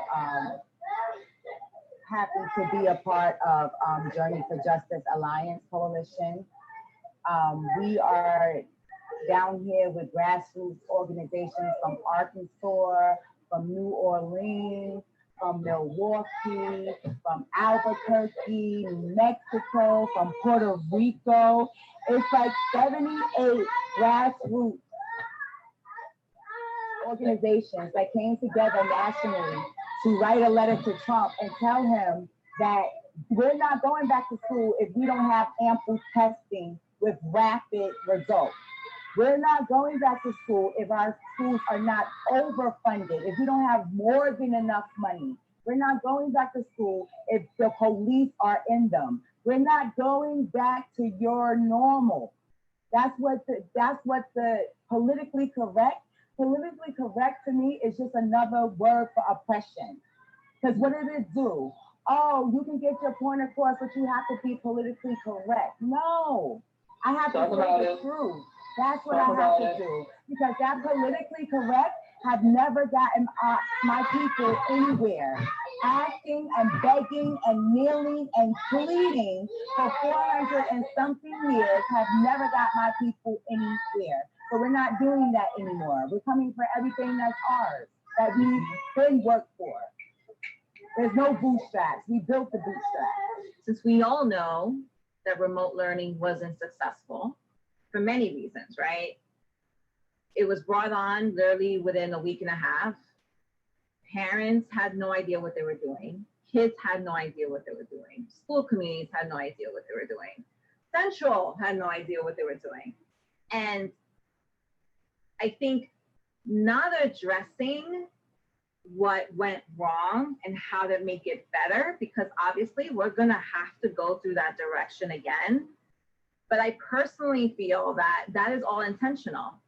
It's intentional not to have these conversations with people and with the parents, because now parents are gonna be put in a position where they're gonna have to teach their kids to a certain degree, right? Oversee them or help them. And there's a wide range of abilities. There are, people who get it, understand it, can do it. And there are people who are in between, and there are people who just can't.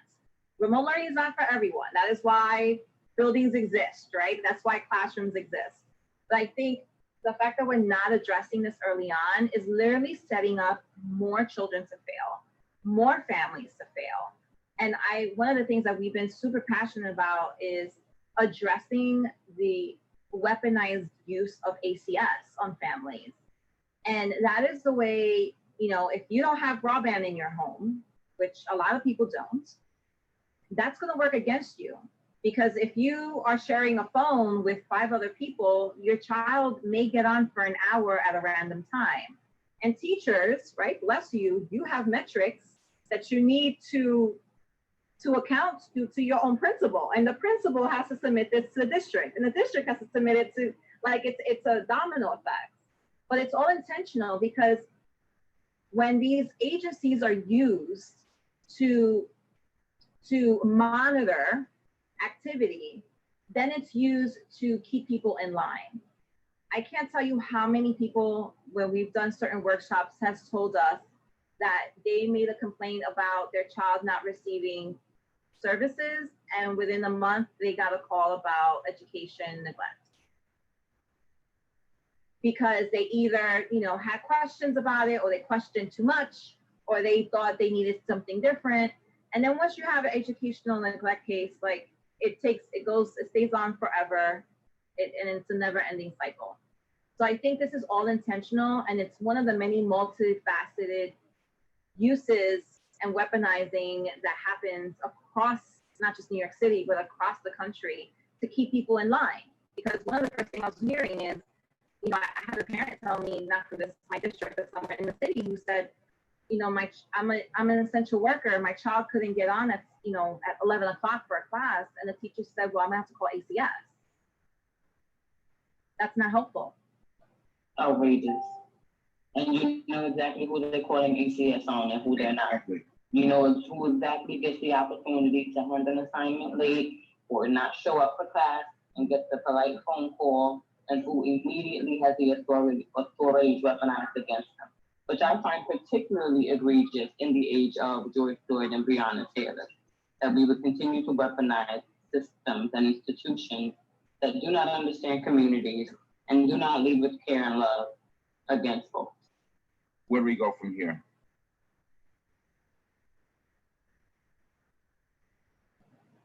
Don't go backwards, that's for damn sure.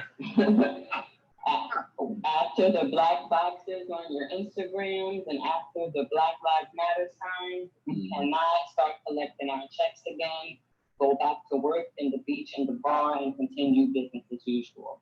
If I can leave folks with anything, it's really that.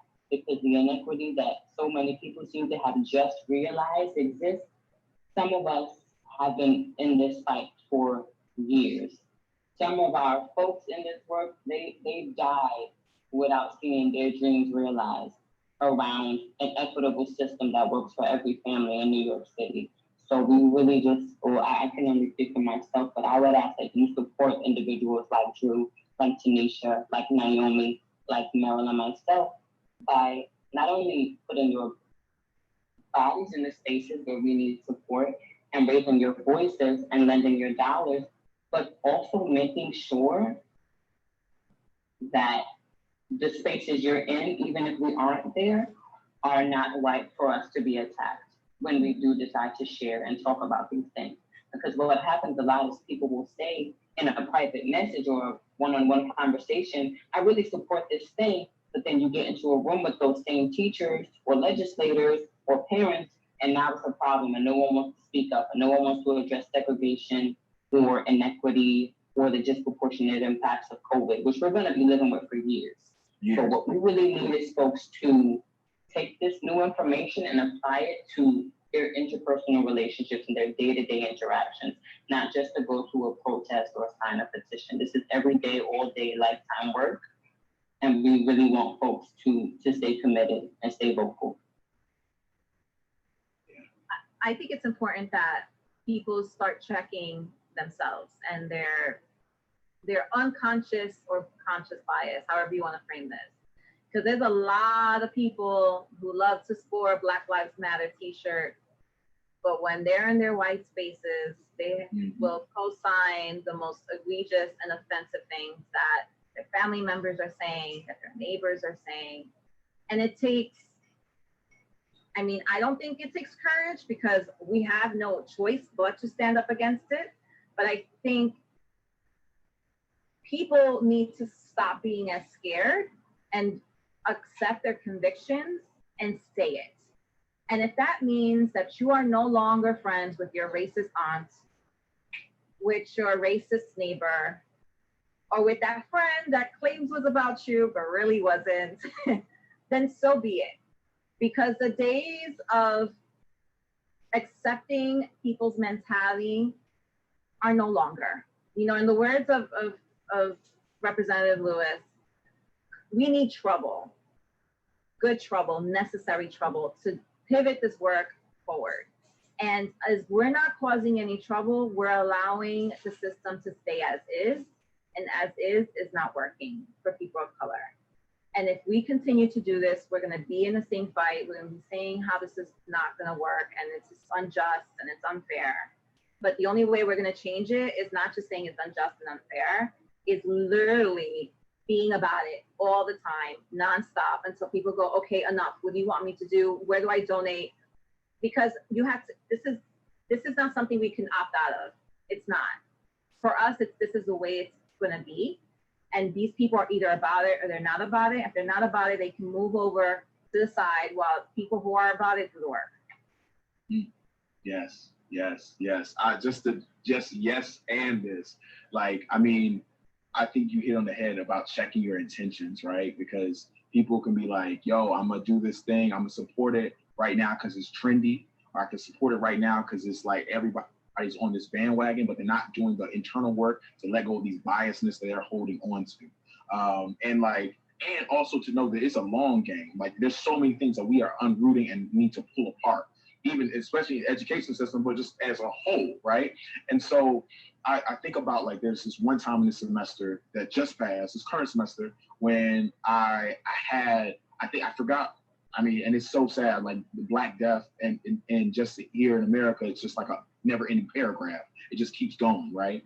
And I forgot who it was, but I was in a week where I was like just in so much frustration and exhaustion.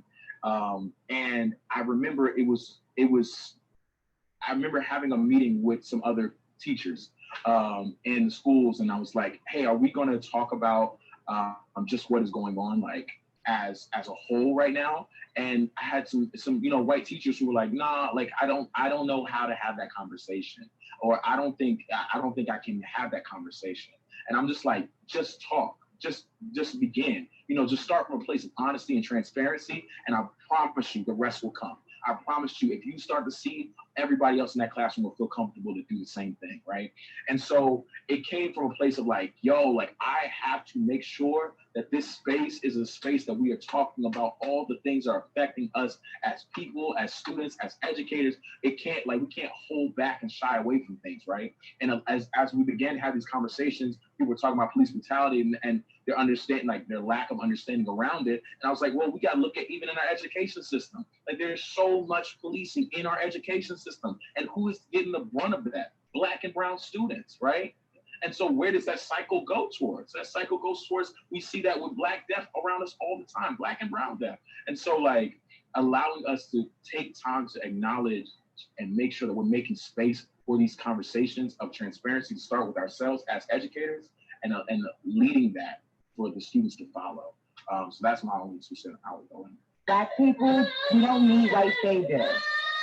We've never needed anybody to save us. We have been saving ourselves for over 400 years, and we have been coming through the most cruel and most inhumane things that any people on this planet has ever dealt with. And we're tired. We're tired of our people dying in the street. We're tired of our children not getting what they deserve, not getting the education that they deserve, not learning about themselves, not seeing themselves in the curriculum. We're tired of the whitewashing. We're tired of you telling us you don't have no money to educate our kids. And without us, there wouldn't be an economy. We're tired, and we're going to change things. Period.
Hi, my name is Wendy Marshall. On the broadcast committee of the People Strike, and I'm here with Leah Wood and Makeba Walls Robinson, both paraprofessionals, members of We Caucus and of Parapower in the Philadelphia School District. And we're going to talk today about refusing to return, issues facing Black women in public schools. First I'd like for Leah first and then Makeba to introduce themselves. Leah. Hi, my name is Leah Wood. I am a classroom assistant at Feltonville School of Arts and Sciences. I've been in the school district for 13 years, and I am the executive director of Parapower. Hello, I'm Makeba Walls Robinson. I currently work at West Philadelphia High School. I've been in the district for 21 years. And I'm a member of the Parapower as well. I'm one of the organizers.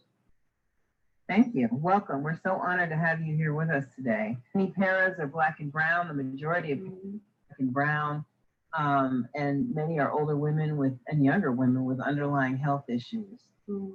It's a stark choice between refusing to return because it's not safe, because it's the risk is up to death. Or losing your job if you refuse to go back. So the stakes are pretty high in all the organizing. Yeah, Leah, do you have any thoughts about that? About what the stakes are in terms of returning? Yeah, it's pretty high, and I really don't have any underlying conditions. My asthma is like very minimal. But I am a carrier, and I know this. But I also have a son who's 23 who lives with me, and He's immunocompromised. Years ago, we didn't know what was wrong with him. And I have this intense fear of bringing something home. And his immune system can't handle it. And I know there are a lot of parents and parents that have that same fear that you know, what are we bringing home? We already bring home the asbestos and the lead and the mold, and then you want to add on top of that COVID. It's terrifying, and I don't think the administration is listening, and I don't think they care to listen.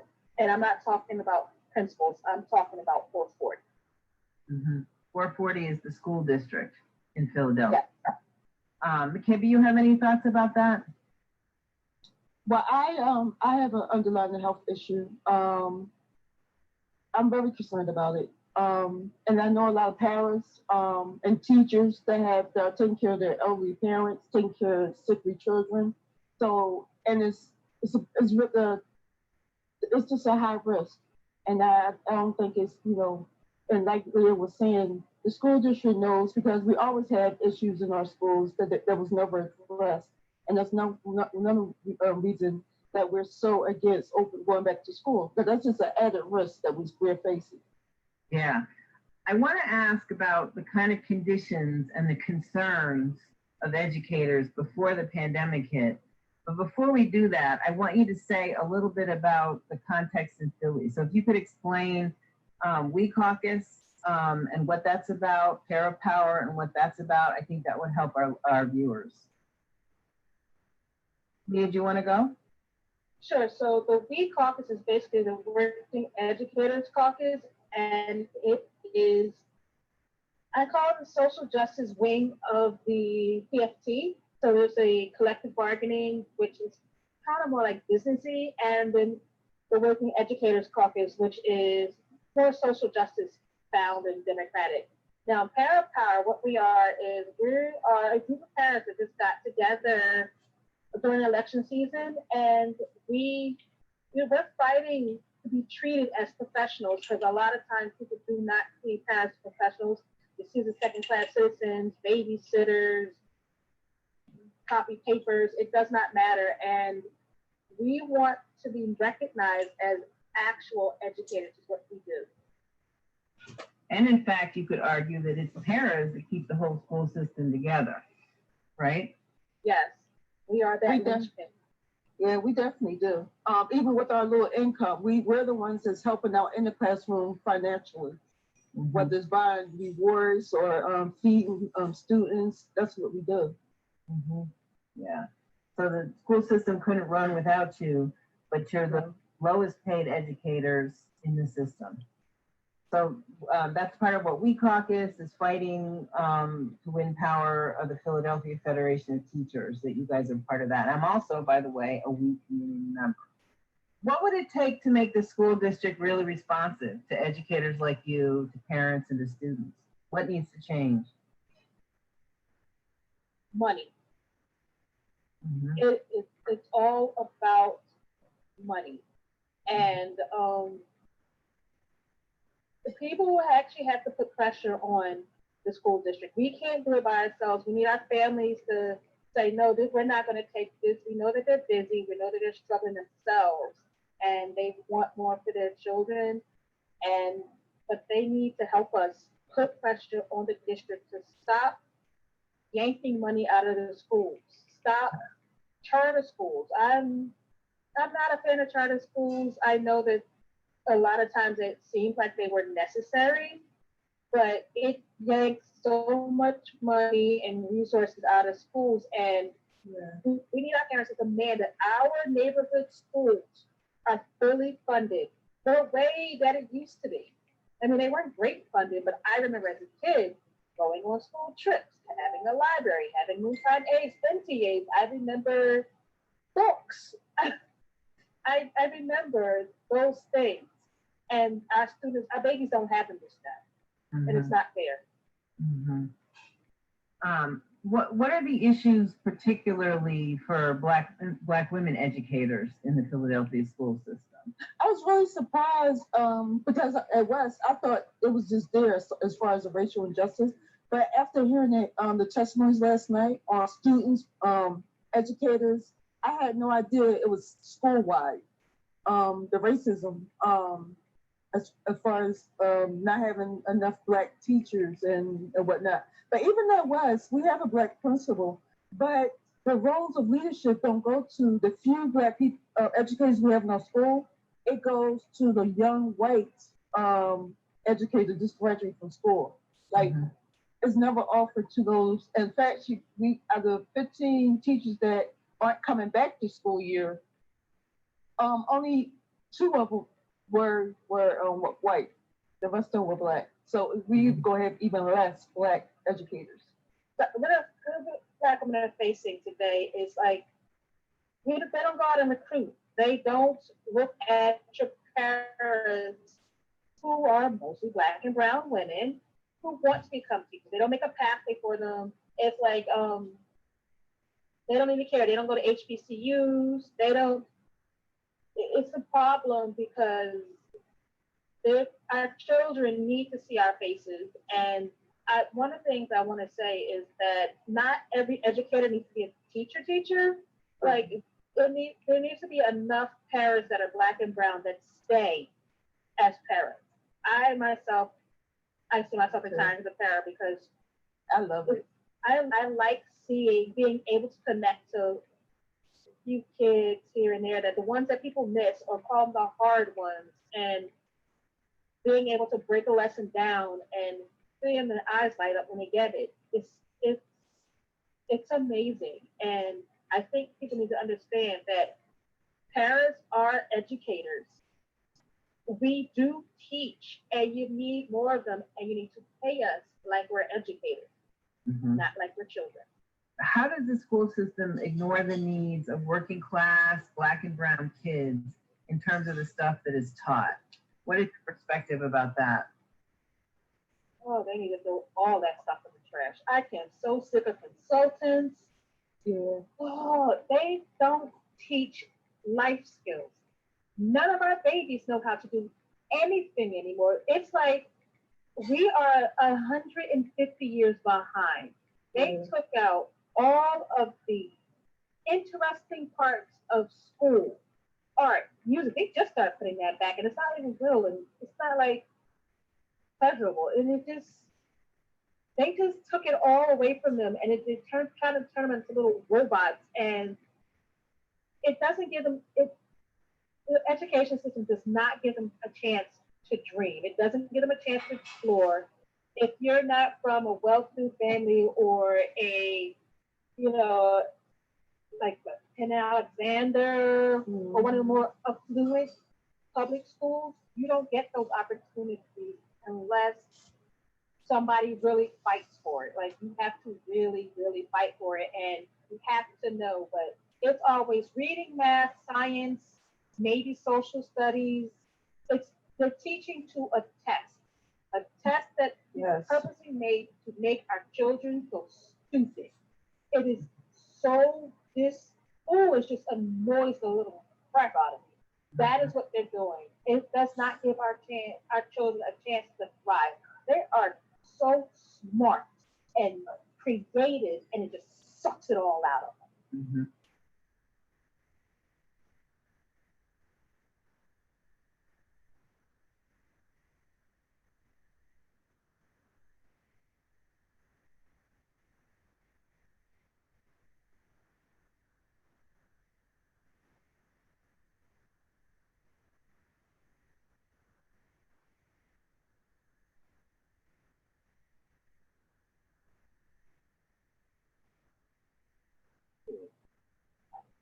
So glad to be here today with Victoria, who is a young student in Wake County, who's a part of the Wake County Black Student Coalition.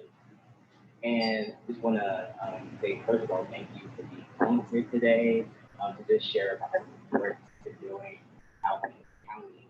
And yeah, I would love you to share a little about yourself and about the work that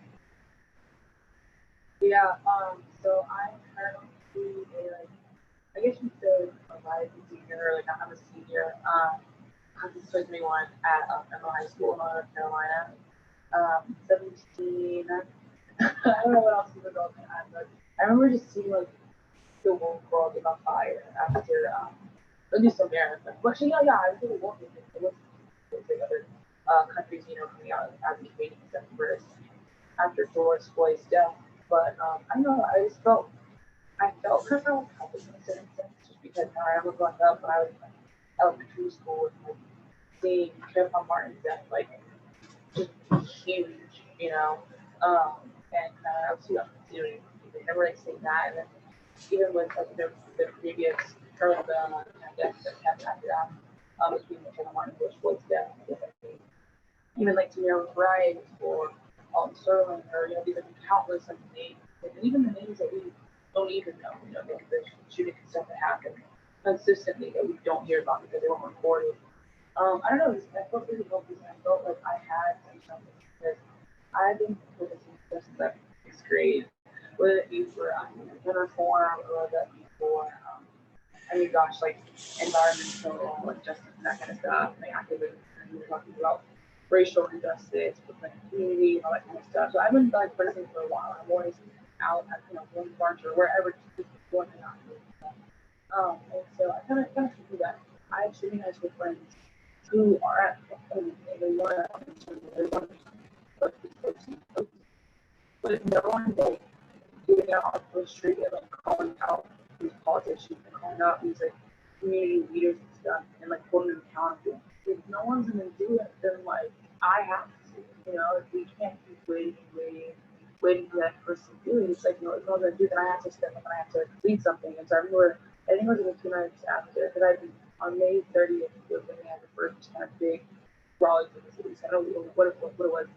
Other places without, I don't know, even came out and it was like huge and like, so ever since then I've been putting every single day. I've been going out and going out about maybe like a week or 2 weeks since that first start date happened. And I remember I called my friend Yak and I was like, we have to do something for the economy because right now like nothing is happening. Students are at home. There's one reason like it's just there's no like push or drive. So like, if we have to be that push for like action, like why not us? And so we just the plan, like got a logo done, it's like all this like other stuff, and we kind of just I don't know, it's kind of tough from there. First reached out to Reagan Rezone, Jack and Venus, and they're also students with MLI school. And we were just saying, like, you know, will you guys be down to help us? Because they had already started, they had already made a petition for ending SROs with public schools.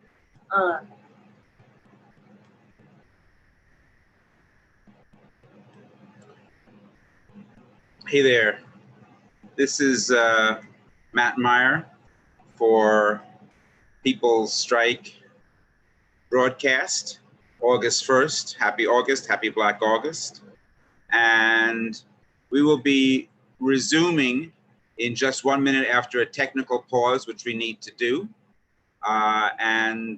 We'll be resuming right where we left off with that extraordinary high school student from North Carolina, and about an hour more of the education segment, more segments coming up on people's movement assemblies and on housing. So we'll see you in a minute after a very brief pause from People's Strike broadcast, August 1st, 2020.